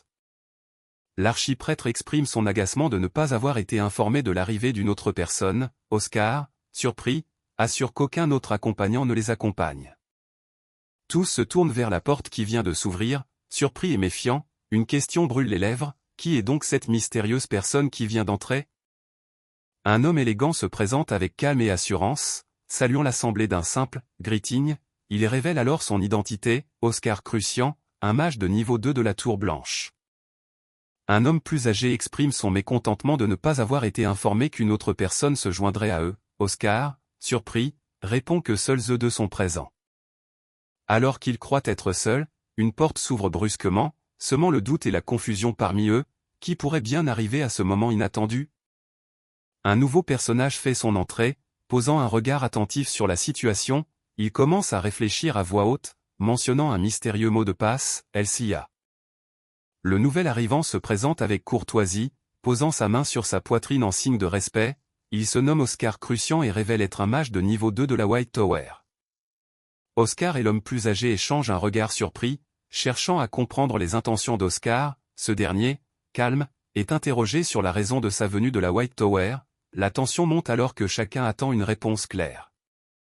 Oscar annonce clairement qu'il est venu pour discuter de la vente du remède contre la grippe cadenas. Cette révélation surprend vivement les présents, intensifiant la tension dans la pièce. Un nouveau personnage fait son apparition, remarquant que deux personnes sont présentes pour la même raison. Avec un sourire confiant, il demande s'il est arrivé trop tard. L'homme plus âgé rassure en expliquant que les préparatifs ne sont pas encore terminés. Oscar, avec assurance, affirme que la White Tower est prête à entamer les négociations immédiatement si nécessaire. Avec un ton accusateur, un homme affirme que la White Tower ne possède ni les moyens financiers ni la technologie nécessaire pour développer un remède. Sa déclaration met en doute la capacité de la White Tower, jetant un nouveau doute sur leur rôle dans cette affaire. Oscar se présente enfin sous son nom complet. Oscar Crucian, l'homme assis, intrigué, l'interroge directement sur la possession réelle du remède tant convoité. L'archiprêtre de l'ordre El Terra affirme avec autorité que personne n'oserait lui mentir. D'un geste ferme, il pose une boîte sur la table, marquant ainsi la gravité de la situation. L'homme interroge directement Oscar sur la capacité de production du remède en cas de négociation. Pris au dépourvu, le protagoniste réagit avec surprise et inquiétude. La tension monte alors qu'il appelle solennellement l'archevêque Baldwin. La tension éclate entre les protagonistes, l'homme envers reprochant vivement au groupe d'être venu sans préparation. Face à cette accusation, le protagoniste tente de justifier leur démarche, expliquant qu'ils n'ont pas encore obtenu l'autorisation nécessaire des autorités impériales. L'homme envers lance un reproche direct, demandant si le groupe a réellement obtenu l'approbation de l'Agence impériale de contrôle des médicaments. Oscar, face à cette question, semble pris au dépourvu. L'homme en noir confirme que la situation de la Tour Blanche est aussi critique que la leur. Il assure qu'ils pourront produire en masse le remède grâce aux usines réparties sur tout le continent, dès qu'ils auront obtenu l'approbation nécessaire. L'homme en noir insiste sur la réputation prestigieuse de la Tour Blanche, soulignant que leur traitement, développé avec la meilleure entreprise pharmaceutique, surpassera largement celui de la Tour Azur. Son regard déterminé laisse entendre la confiance qu'il place dans leur projet. Oscar réplique avec calme et assurance, remettant en question la prétendue ancienneté de la Tour Azur. Il souligne la supériorité et la légitimité de la Tour Blanche, rappelant qu'il en est lui-même un mage. Son regard s'embrase d'une lueur glaciale alors qu'il lance un avertissement cinglant, exigeant qu'on retire immédiatement ses paroles. La tension monte, révélant toute la fermeté et la détermination qui l'animent. Oscar interroge calmement son interlocuteur sur l'histoire continentale, demandant quel tour de magie a été établi en premier.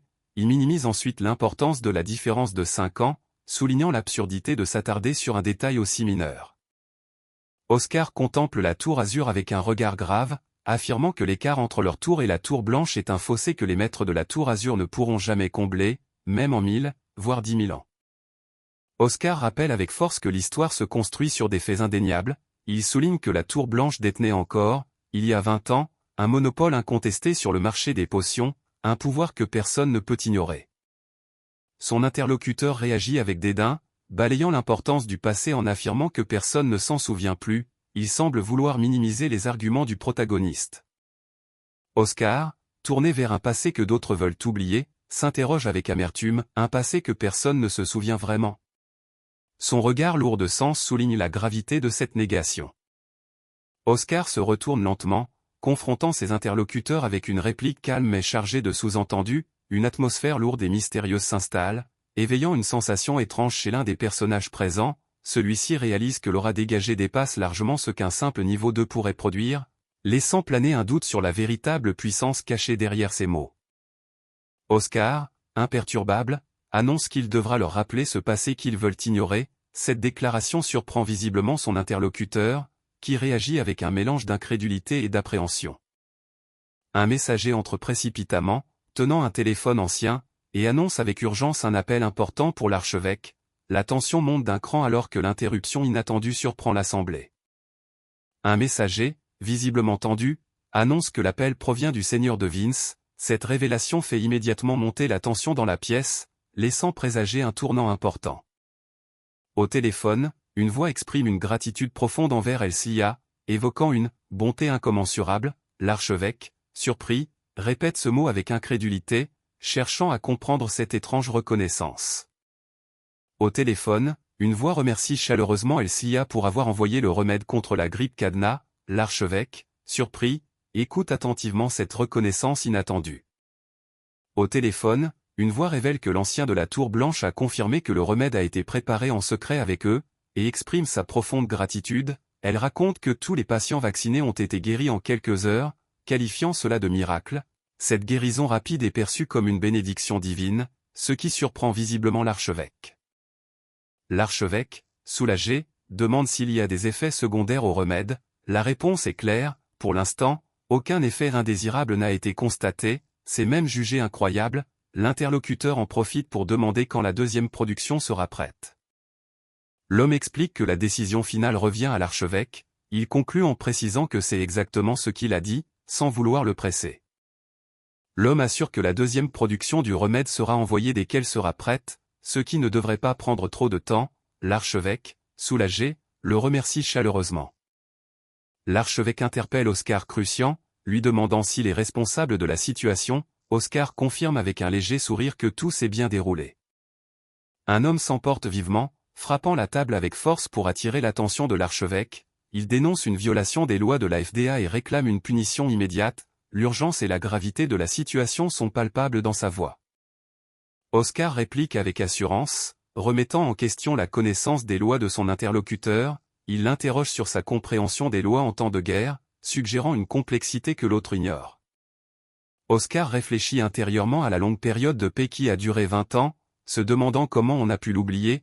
Il commence alors à évoquer un événement survenu 22 ans plus tôt, laissant présager un lien important avec le passé. Oscar révèle que l'arme ayant causé le plus de pertes humaines durant la guerre contre les démons n'était pas une épée ou un canon, mais une pandémie. Cette vérité bouleverse la perception du conflit et laisse entrevoir une menace invisible et dévastatrice.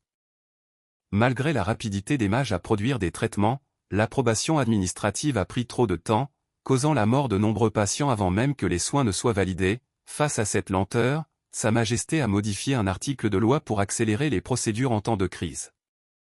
La nouvelle loi précise que les traitements destinés aux blessés de guerre seront désormais classés comme traitements spéciaux. Cette mesure vise à accélérer leur approbation et leur administration en temps de crise. Oscar explique que la nouvelle loi ne s'applique pas actuellement, car le pays n'est pas en guerre. Il précise qu'une situation n'est reconnue comme un état de guerre que dans 3 cas bien définis. Le premier cas correspond à une guerre contre une autre espèce ou une autre nation, le second cas survient lorsqu'une révolution éclate à l'intérieur du pays.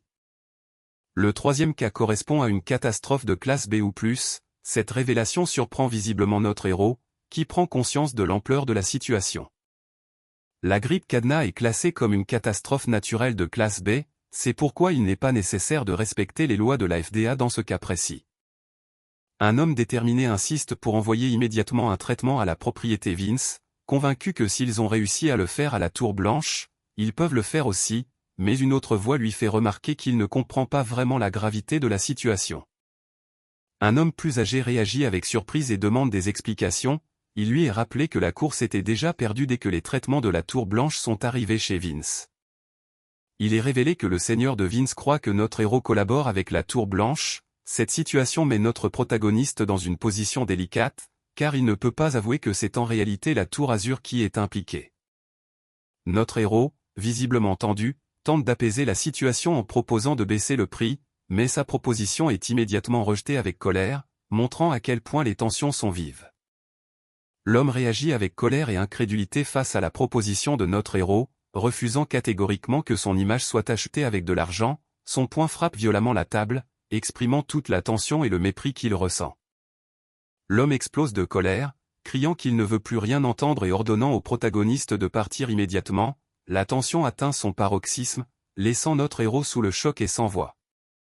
L'homme, le regard dur, menace clairement de se venger, laissant entendre qu'il ne compte pas en rester là. De son côté, notre héros, impassible, se moque intérieurement de cette réplique, la trouvant cliché et dépassée. La tension entre eux reste palpable, mais une certaine distance mentale s'installe. Notre héros révèle calmement qu'il a déjà déposé le brevet du traitement et du vaccin auprès du palais, prenant ainsi une longueur d'avance stratégique. Son sourire confiant trahit une certaine maîtrise de la situation. L'homme en bleu est stupéfait par la déclaration de notre héros, qui affiche un sourire confiant. Ce dernier impose ses conditions. Pour vendre le traitement, il faudra verser des frais à la White Tower, sinon il faudra s'en débarrasser. L'homme se lève pour partir, adressant un dernier regard au protagoniste en l'appelant archevêque. Ce dernier, toujours calme, acquiesce simplement, marquant la fin de leur échange tendu. Une aura mystérieuse entoure notre héros, marquée par une odeur singulière qui semble l'accompagner partout. Derrière lui, une silhouette encapuchonnée se dessine, renforçant l'atmosphère énigmatique qui plane autour de lui. Une aura fraîche et vivifiante entoure le protagoniste, accompagnée d'un parfum clair de menthe qui semble émaner de lui. Cette atmosphère singulière renforce le mystère qui l'entoure, soulignant son contrôle total sur la situation. Oscar reste silencieux, observant la porte devant lui, un rire soudain résonne, brisant le calme de l'instant. Un homme plus âgé invite le protagoniste à s'asseoir, exprimant son soulagement à l'idée de pouvoir enfin discuter calmement. Notre héros, surpris, reste immobile, prêt à écouter ce qui va suivre. L'homme plus âgé insiste pour discuter du prix avant d'aller plus loin. Il révèle que la Tour Azur et Newtek réclament 2 millions de bells, posant ainsi les bases d'une négociation cruciale. Oscar sourit avec assurance, levant la main pour marquer son point. Il répond calmement que si 2 millions sont demandés, lui, il exigera 5 millions, posant ainsi une contre-offre audacieuse. Quelques heures plus tard, l'action se déplace à la Tour Blanche, un lieu imposant qui semble chargé de mystère. Une exclamation surprise retentit, marquant un tournant inattendu dans l'histoire. Oscar découvre un chèque d'un montant incroyable, 10 millions de bells. L'ampleur de la somme laisse notre héros abasourdi, incapable de cacher sa surprise face à cette offre démesurée. Oscar reste calme et souriant malgré la révélation choquante. La somme proposée atteint 10 millions de bells. Cette offre dépasse largement toutes ses attentes, marquant un nouveau tournant dans la négociation. Entouré de ses alliés, le protagoniste reçoit des encouragements chaleureux et sincères. Une figure bienveillante exprime sa confiance en lui depuis le début, renforçant le moral du jeune héros. Malgré sa surprise, il sent le soutien solide qui l'entoure. Un homme âgé, visiblement surpris, tient un document en main et s'interroge sur l'origine de cette offre inattendue. Il exprime son étonnement, soulignant que même l'archevêque n'aurait jamais proposé une telle somme. Le vieil homme exprime son admiration en soulignant que la punition initiale était de rembourser 3 fois la somme détournée, mais que notre héros a réussi à rapporter 400 fois cette somme. Cette performance dépasse largement toutes les attentes. La décision tombe, la punition est levée sans aucune objection. Avec un sourire confiant et un pouce levé, elle confirme l'accord général. Le vieil homme assure à Oscar son soutien inconditionnel, tout en soulignant que le délai d'une semaine est très serré. Il insiste sur l'importance de rassembler un maximum de mages de niveau 4 ou plus pour relever le défi. Le vieil homme donne le feu vert pour commencer le recrutement et confie à Oscar la responsabilité de sélectionner les candidats. Il demande également à l'ancienne Fidlina d'afficher un avis de recrutement à l'intérieur de la tour. L'ancienne Fidlina, enthousiaste, demande quel message doit être inscrit sur l'avis de recrutement. Son regard pétillant trahit son envie de bien faire pour aider Oscar dans cette mission cruciale. Le vieil homme dicte le contenu de l'avis de recrutement. Il recherche des mages de niveau 4 ou plus pour le laboratoire de potions. Il précise que les participants recevront un salaire quotidien, laissant entendre d'autres avantages à venir. 2 jeunes mages discutent avec enthousiasme de la récompense offerte. Ils apprennent qu'ils recevront de la viande, et pas seulement du poulet, mais du porc. Cette nouvelle les ravit, renforçant leur motivation. Oscar attire l'attention des mages plus expérimentés, leur demandant de prêter une oreille attentive à ce qu'il va annoncer. Son ton est sérieux, soulignant l'importance du message à venir. 2 mages expérimentés échangent des paroles avec assurance, visiblement confiants et amusés. Leur attitude décontractée contraste avec le silence attentif du protagoniste, qui les observe en gardant son sérieux. L'atmosphère est à la fois légère et pleine de sous-entendus. Oscar s'adresse aux mages expérimentés en leur demandant de se concentrer. Il leur annonce que leur mission du jour est de produire le vaccin et le remède contre la grippe cadenas, insistant sur l'importance de leur collaboration. Les 2 mages expérimentés se montrent sceptiques et se moquent du protagoniste, doutant de ses capacités à fabriquer un remède. Ils s'interrogent sur son attitude inhabituelle et le prennent pour un imposteur. Leur mépris souligne leur manque de confiance envers ce jeune génie. Oscar, intrigué, demande à Pran si les autres le détestent vraiment. Pran confirme sans détour, expliquant que leur animosité vient de tout ce que le jeune mage a fait, à l'exception de la restauration de la potion. Pran reproche au protagoniste son arrogance, son comportement insupportable, le gaspillage du budget de la tour, son absence de recherche et son penchant pour la boisson. Le jeune mage, surpris, se demande s'il a vraiment été aussi mauvais que ça, tout en reconnaissant qu'il a au moins fait un effort. Une mystérieuse femme blonde s'adresse directement au protagoniste, Oscar Crusian, et lui demande la permission de poser quelques questions. Elle s'intéresse particulièrement à la manière dont il parvient à recréer les formules de potions perdues de la Tour Blanche. La femme blonde interroge avec scepticisme l'efficacité réelle de la potion, tandis que deux hommes en arrière-plan dénoncent le détournement massif de fonds par le protagoniste. L'accusation d'escroquerie renforce la tension autour de sa réputation. Oscar confirme qu'un contrat a déjà été signé avec l'ordre, affirmant ainsi la valeur officielle de sa potion. La femme blonde en déduit que cette potion doit valoir bien plus que de l'or, soulignant son importance et son potentiel. La mystérieuse femme blonde fixe intensément le protagoniste, remettant en question sa légitimité à partager un secret aussi précieux. Autour d'elle, plusieurs membres de l'ordre affichent une expression mêlée de surprise et de méfiance. L'atmosphère devient lourde, marquée par un silence tendu et une attente palpable. Oscar exprime son incompréhension face à la persistance des anciens à rester dans la tour de la magie blanche. Son regard sérieux souligne la gravité de ses paroles, remettant en question leur attachement à cet endroit. La femme blonde, visiblement agacée, reproche au protagoniste son attitude arrogante alors qu'il demande de l'aide. Elle conclut avec froideur que leur présence ici a été une perte de temps. La femme blonde exprime son incompréhension face aux propos d'un grand génie, tout en affirmant que personne présent ne mérite d'entendre de telles paroles. Son ton est ferme et sans concession, renforçant la tension dans la pièce. Les autres membres, visiblement mal à l'aise, l'écoutent en silence. Oscar, d'un ton grave, reconnaît les sacrifices consentis pour la tour de la magie blanche. Son regard sérieux fixe la femme blonde, marquant une prise de conscience importante. Cette dernière, surprise, s'immobilise, troublée par ses paroles. Rena White, mage de niveau 5 âgée de 25 ans, est présentée avec un air à la fois sérieux et légèrement inquiet. On apprend que la Tour Rouge ainsi que plusieurs corporations ont reconnu son talent unique et son leadership. Malgré cela, elle a été sollicitée à plusieurs reprises, ce qui laisse entendre une certaine pression autour de son avenir. On découvre que Harrock Drian, mage de niveau 5 âgé de 26 ans, a refusé une offre prestigieuse de devenir mage de bataille royale au palais impérial, malgré sa maîtrise du combat magique. De même, Descarlin, également mage de niveau 5 et âgé de 26 ans, a décliné à plusieurs reprises des propositions pour devenir instructeur à l'Académie impériale. Leur discrétion et leur choix surprennent visiblement ceux qui les entourent. Sepia Rose, mage de niveau 4 âgé de 23 ans, est présentée avec surprise et une certaine réserve. La Tour Jaune a reconnu son talent en alchimie créative, mais elle a choisi de refuser leurs propositions, ajoutant une nouvelle énigme à son parcours. Oscar exprime un doute personnel face aux opportunités prestigieuses offertes aux autres, se demandant s'il aurait lui-même pu refuser de telles propositions. Son regard se tourne vers ceux qui l'entourent, soulignant la pression et les choix difficiles auxquels ils font tous face. Malgré les nombreuses opportunités, elle a choisi de rester ici, un choix qui semble peser lourdement sur elle. Son regard fixe trahit une certaine tension, comme si cette décision cachait un dilemme profond.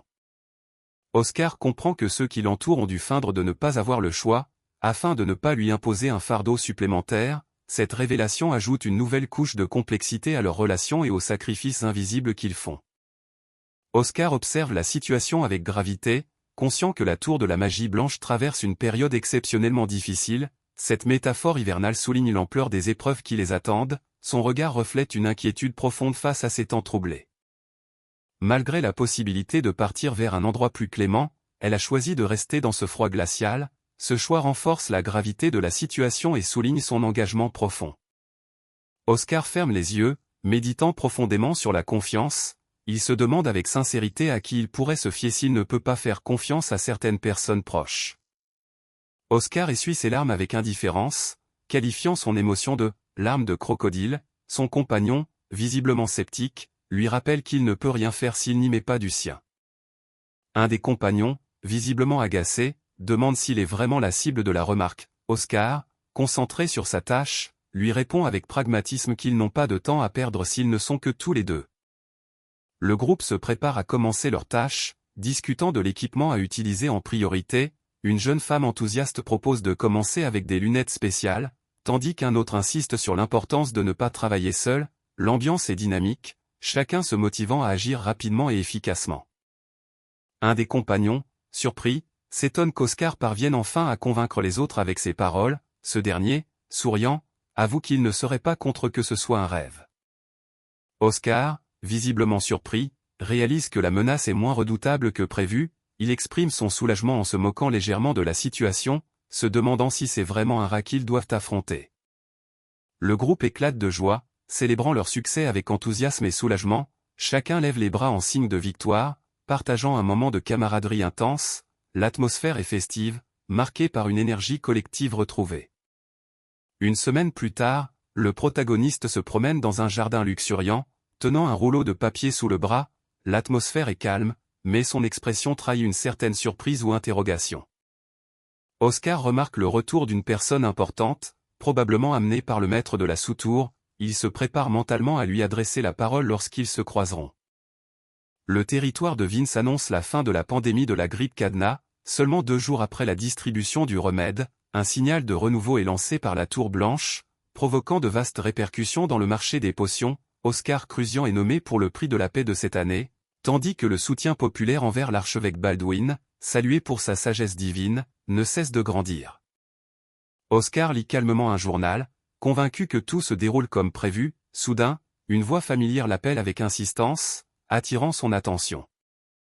Un jeune homme, visiblement enthousiaste, annonce que les précommandes pour le vaccin affluent en masse, son excitation traduit l'ampleur du succès rencontré. Le jeune homme, débordant d'enthousiasme, révèle que les commandes affluent de toutes parts, y compris des territoires du Nord, de l'ordre et même du palais impérial, il s'extasie sur les profits colossaux que cette seule fournée pourrait générer. Oscar, calme, rappelle que se faire vacciner est essentiel pour sauver sa vie, tout en constatant que la situation urgente semble désormais maîtrisée. Le jeune homme exprime son scepticisme, doutant de la stratégie à long terme, il souligne que, une fois vaccinés, les gens n'auront plus besoin d'acheter le vaccin, d'autant que la prochaine épidémie est prévue dans plusieurs décennies. Oscar rassure en affirmant qu'il ne faut pas s'inquiéter de l'argent, car il a préparé des potions de guérison, toujours très demandées. Son interlocuteur, surpris, réalise qu'il n'a pas seulement restauré une formule, mais qu'il avait tout prévu depuis le début. Le jeune homme s'émerveille en pensant à la légendaire « l'arme des étoiles », Oscar le corrige calmement, précisant qu'ils ne vendent que des potions de qualité moyenne et basse. L'arme des étoiles est présentée comme la potion de guérison la plus célèbre de la tour de magie blanche, on la décrit comme un remède miraculeux capable même de ressusciter les morts. Oscar réfléchit au risque de produire la potion maintenant, craignant que des vautours ne volent la formule, il réalise que leur sécurité récente était due à la protection de l'archevêque, il conclut qu'il faut d'abord renforcer la tour blanche avant d'aller plus loin. Oscar saisit l'occasion et ordonne de rassembler les ingrédients sans perdre de temps, son interlocuteur, visiblement gêné, regrette d'avoir parlé trop tôt. Oscar s'inquiète en apprenant qu'il reste encore plusieurs ingrédients difficiles à trouver, son interlocuteur lui explique que tous proviennent de Syrin, une région réputée pour ses spécialités rares, le héros reste perplexe, ne comprenant pas à quelle époque appartiennent ces ingrédients mystérieux. On lui révèle que ces champs d'herbe appartiennent à une époque révolue, et ayant disparu depuis bien longtemps, Oscar reste abasourdi par cette information inattendue. Oscar avance avec détermination, tandis que son compagnon, essoufflé et agacé, lui reproche de l'avoir traîné dans cet endroit isolé simplement parce qu'il ne le croyait pas. L'atmosphère est tendue, et le paysage au coucher du soleil souligne l'urgence de leur mission.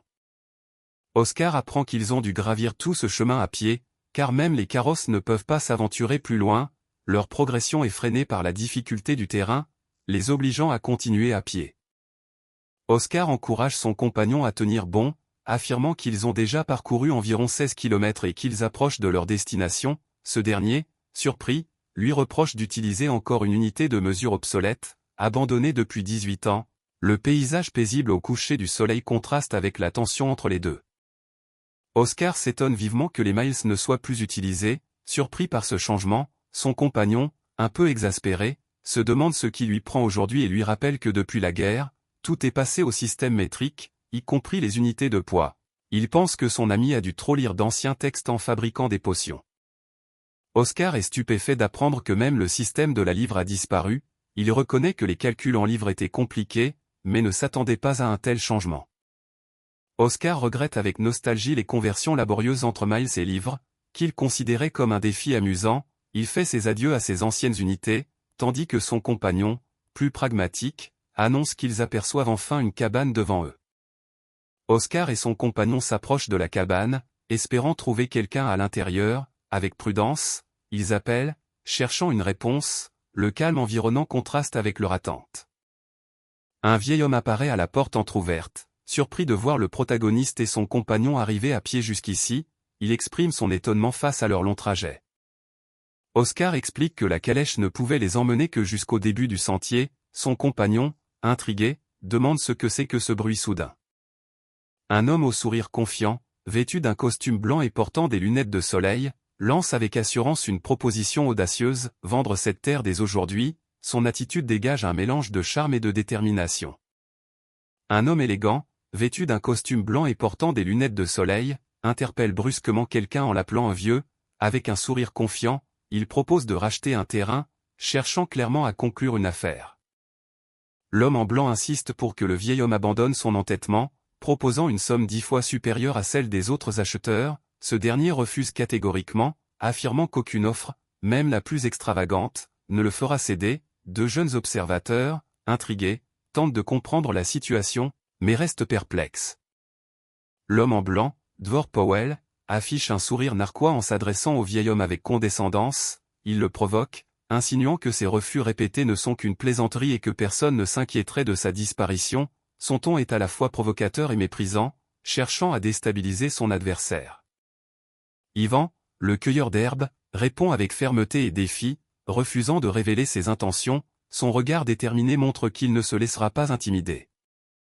Dvor Powell insiste, prétendant agir pour le bien du vieil homme en lui conseillant de vendre immédiatement ses terres, il affirme que l'arrivée imminente d'une usine rendra ce terrain sans valeur, suggérant que refuser maintenant serait une grave erreur, son ton reste moqueur, cherchant à le convaincre par la peur du déclin. Le vieil homme rétorque avec une détermination inébranlable que la menace d'une usine est risible, il affirme fermement que tant qu'il sera là, aucun projet industriel ne sera autorisé sur ces terres. Dvor Powell, sûr de lui, ordonne à son groupe de partir, affichant un air détaché malgré la ferme opposition du vieil homme, son ton reste imperturbable, marquant une pause dans la confrontation.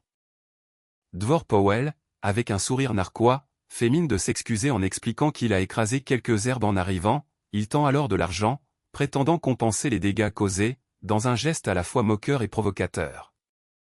Alors qu'il quitte les lieux en voiture, l'un des hommes remarque des enfants vêtus de robes blanches près du vieil homme, il se demande ce que ces mendiants viennent faire ici, supposant qu'ils cherchent des herbes, surtout depuis qu'ils ont récemment gagné beaucoup d'argent grâce au vaccin.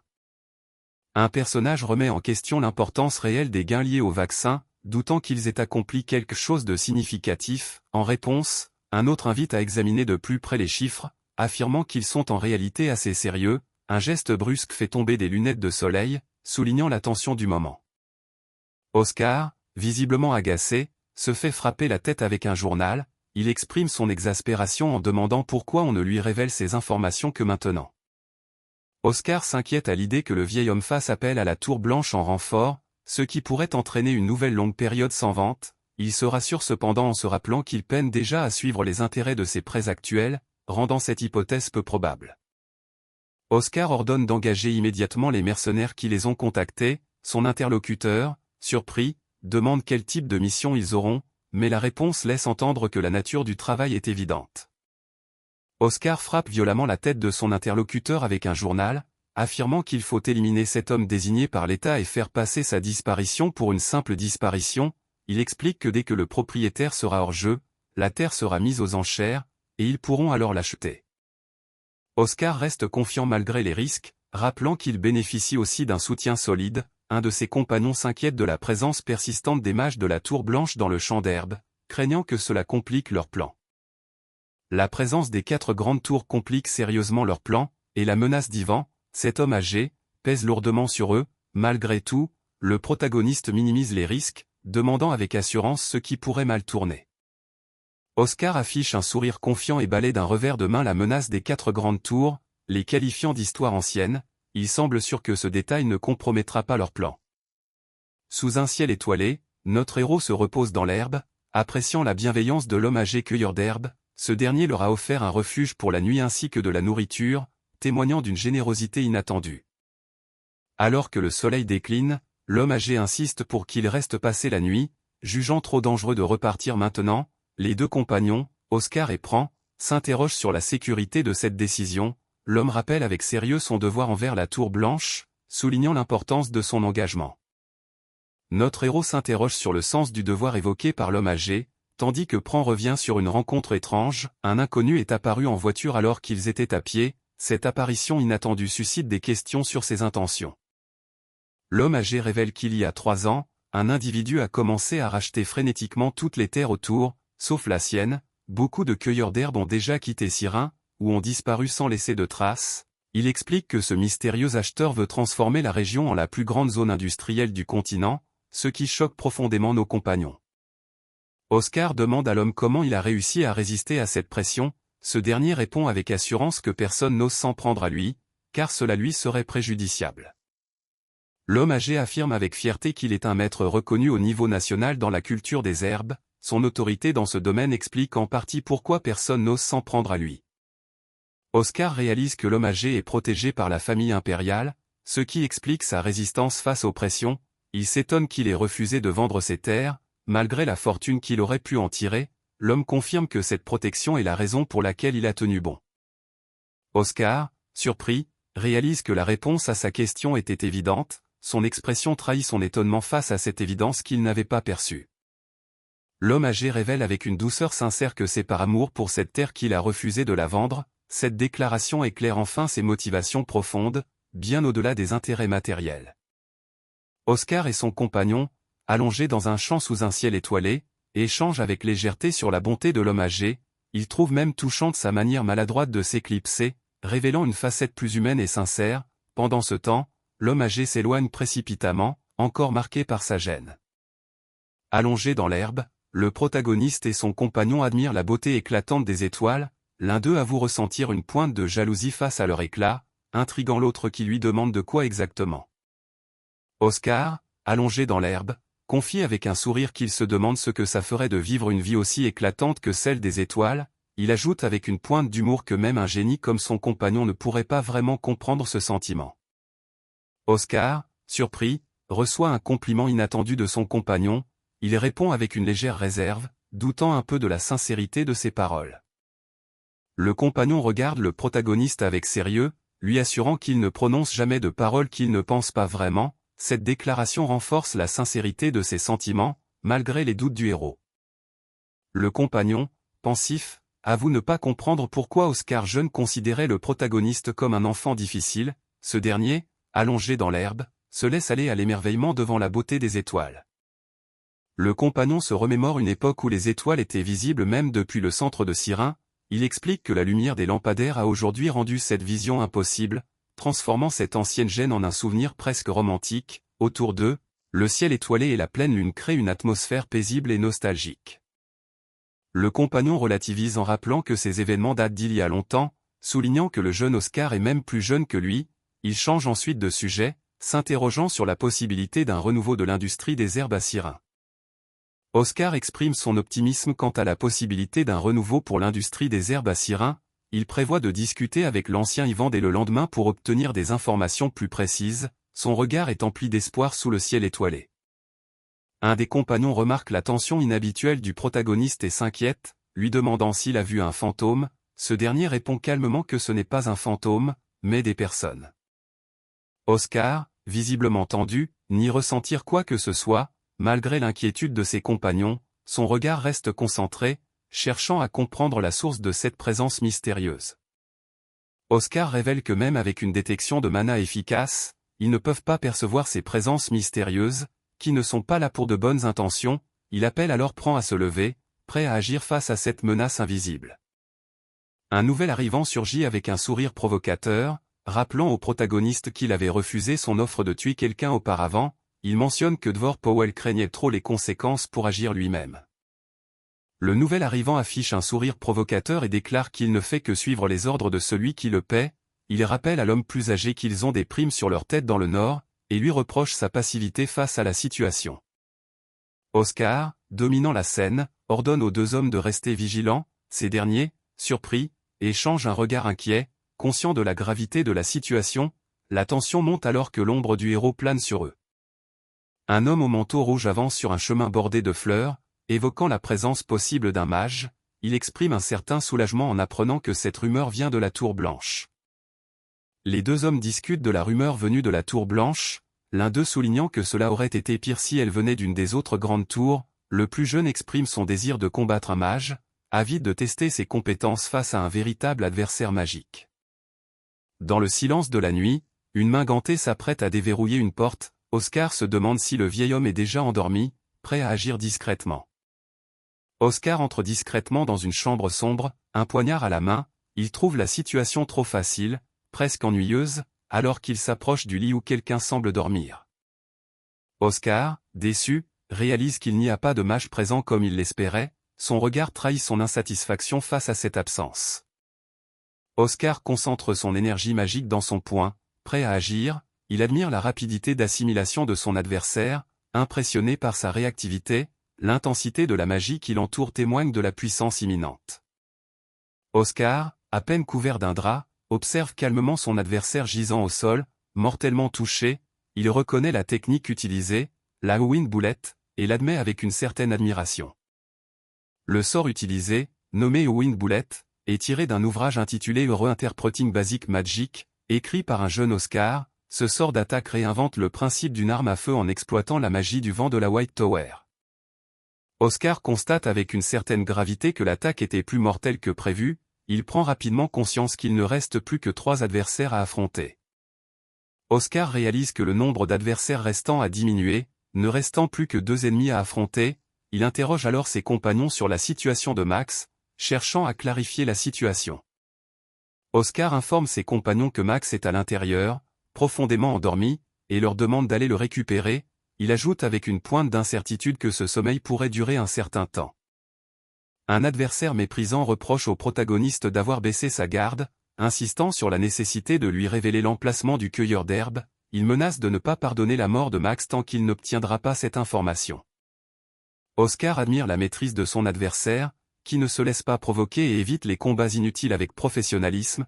Il décide alors d'avancer en mettant de côté ses émotions. L'un des ennemis, visiblement impatient, exprime son désir de voir du sang versé. L'homme dévoile une arme exotique avec un sourire narquois, prêt à attaquer. Il se moque de son adversaire, soulignant qu'il ignorait tout de la véritable nature de cette arme. Oscar reste calme face à l'attaque imminente, levant un doigt pour contrer avec précision. Malgré la menace, il semble prêt à riposter, défiant la déclaration de fin de son adversaire.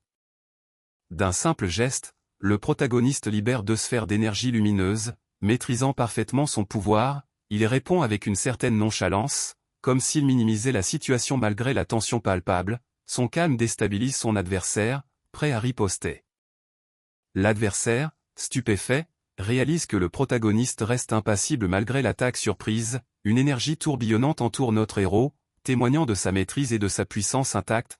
L'incrédulité gagne son opposant face à ce calme déconcertant. Malgré la difficulté, notre héros parvient à exécuter un tir d'une précision incroyable. L'adversaire, stupéfait, ne peut que constater l'efficacité de cette attaque maîtrisée. Une explosion d'énergie éclate, témoignant de la puissance concentrée dans ce tir. Oscar affiche un sourire confiant, tenant une sphère d'énergie lumineuse dans sa main.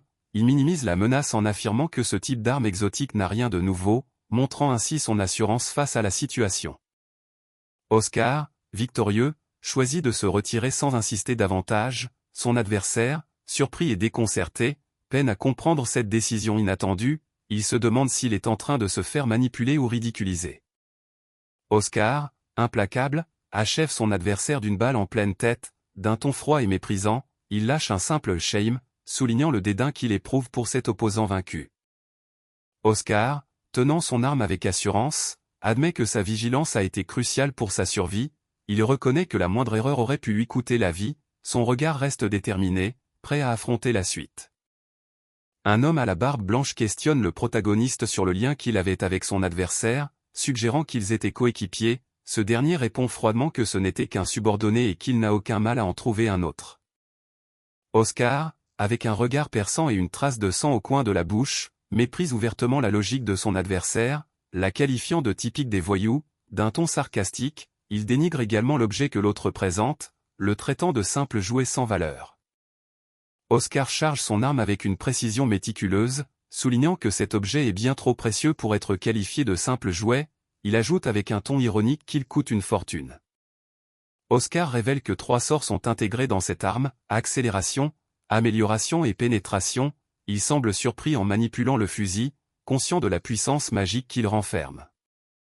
Le regard du protagoniste devient encore plus intense, défiant son adversaire avec une question pleine de provocation. « Ai-je raison ?» Ce dernier, visiblement troublé, ne peut s'empêcher de demander, intrigué, comment il a pu deviner. Oscar répond calmement, expliquant que sa certitude vient du fait qu'il n'a pas pu bloquer l'attaque. Son regard reste posé, trahissant une confiance tranquille malgré la tension. L'adversaire reconnaît avec une pointe d'arrogance que, malgré tout, le protagoniste possède un réel talent. Un léger sourire confiant se dessine sur son visage tandis qu'il tient toujours son arme. L'adversaire, sûr de lui, propose au protagoniste de travailler ensemble, promettant une rémunération alléchante. Ce dernier, toujours au sol, refuse catégoriquement, marquant son refus avec fermeté. L'adversaire, un sourire en coin, avoue ressentir une méfiance profonde, comme si le protagoniste pouvait le trahir à tout moment. Il reconnaît à demi-mot que cette inquiétude est justifiée, laissant entrevoir une tension sous-jacente dans leur relation fragile. Oscar, épuisé, est étalé au sol après avoir échappé de justesse à une pluie de balles. Son état semble peu glorieux pour un ancien maître de la tour, soulignant la difficulté de la situation. Malgré tout, il a réussi à se cacher, marquant une pause dans ce combat intense. Oscar analyse la situation, conscient que la balle ennemie est plus rapide que la sienne et que son attaque directe est vouée à l'échec. Avec seulement la moitié de son mana restante, il sait qu'il ne peut pas continuer à fuir indéfiniment. Il guette alors la moindre faille dans la défense de son adversaire, prêt à saisir une opportunité. Oscar remarque que son adversaire doit recharger son arme après avoir tiré 2 fois.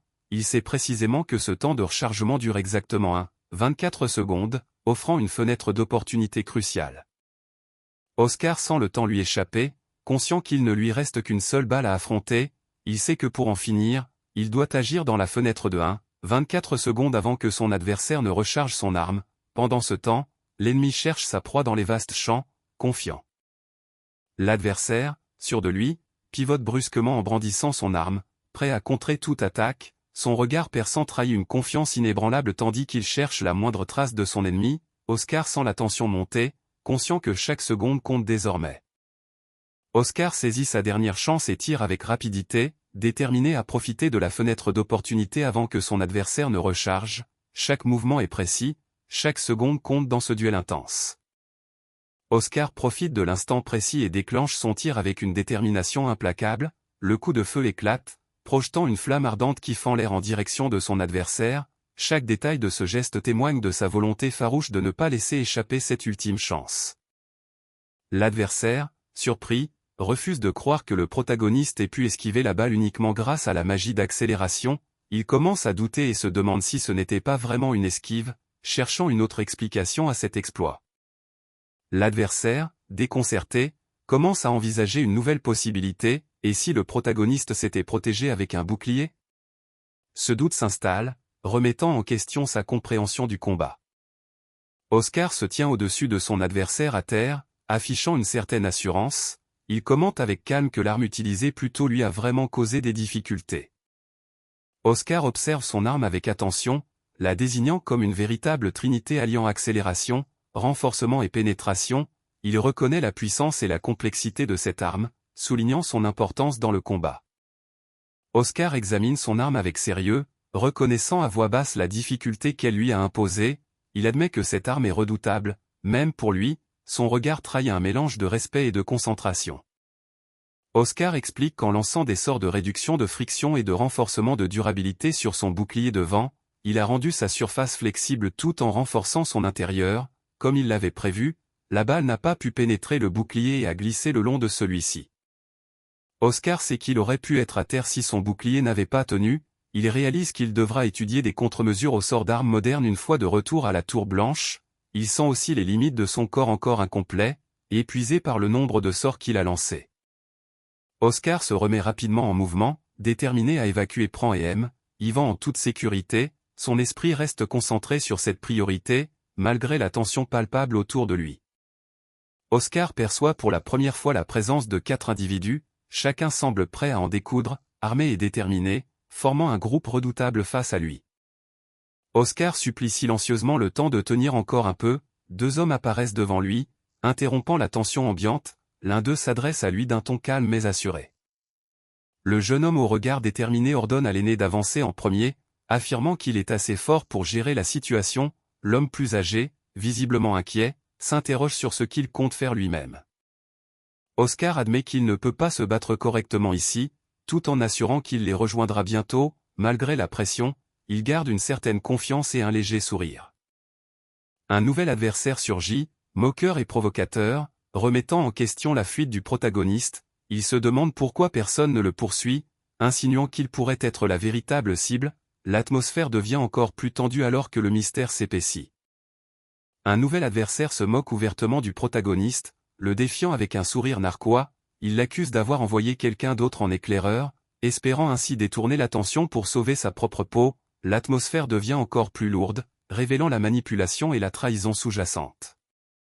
Oscar reste silencieux un instant, son regard devenu sérieux, il révèle son doute persistant. Si le vieil homme était bien la cible, il se demande ce qui peut être si exceptionnel pour effrayer même les mages des 4 grandes tours. Sa curiosité laisse entrevoir une quête plus profonde derrière les apparences.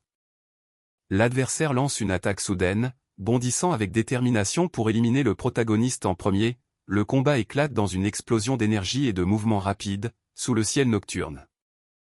L'adversaire, sûr de lui, lance une attaque fulgurante en criant que c'est bien trop facile. Son sourire narquois trahit son arrogance face à la situation. L'adversaire, avec un sourire provocateur, incite le protagoniste à rendre le combat plus divertissant. Ce dernier réagit vivement alors qu'une lame vient heurter sa poitrine, intensifiant la tension du duel. Oscar est frappé par une lame qui transperce sa poitrine, mais il est surpris par la légèreté de la douleur. Cette sensation inattendue trouble son esprit alors qu'il tente de comprendre ce qui se passe. Oscar sent soudainement que quelque chose ne va pas, son expression trahit sa surprise et son inquiétude. Il tente de réagir face à cette sensation étrange qui l'alerte au plus profond de lui. Oscar, gravement blessé, vomit du sang alors qu'il s'effondre à genoux, incapable de se relever. Son agresseur, impassible, s'excuse froidement avant de s'apprêter à frapper une nouvelle fois. La tension atteint son paroxysme dans ce face-à-face brutal. Oscar révèle qu'il possède une constitution spéciale, expliquant ainsi la faible douleur ressentie malgré la blessure grave. Une énergie mystérieuse semble émaner de sa poitrine, suggérant un pouvoir caché qui pourrait changer le cours du combat.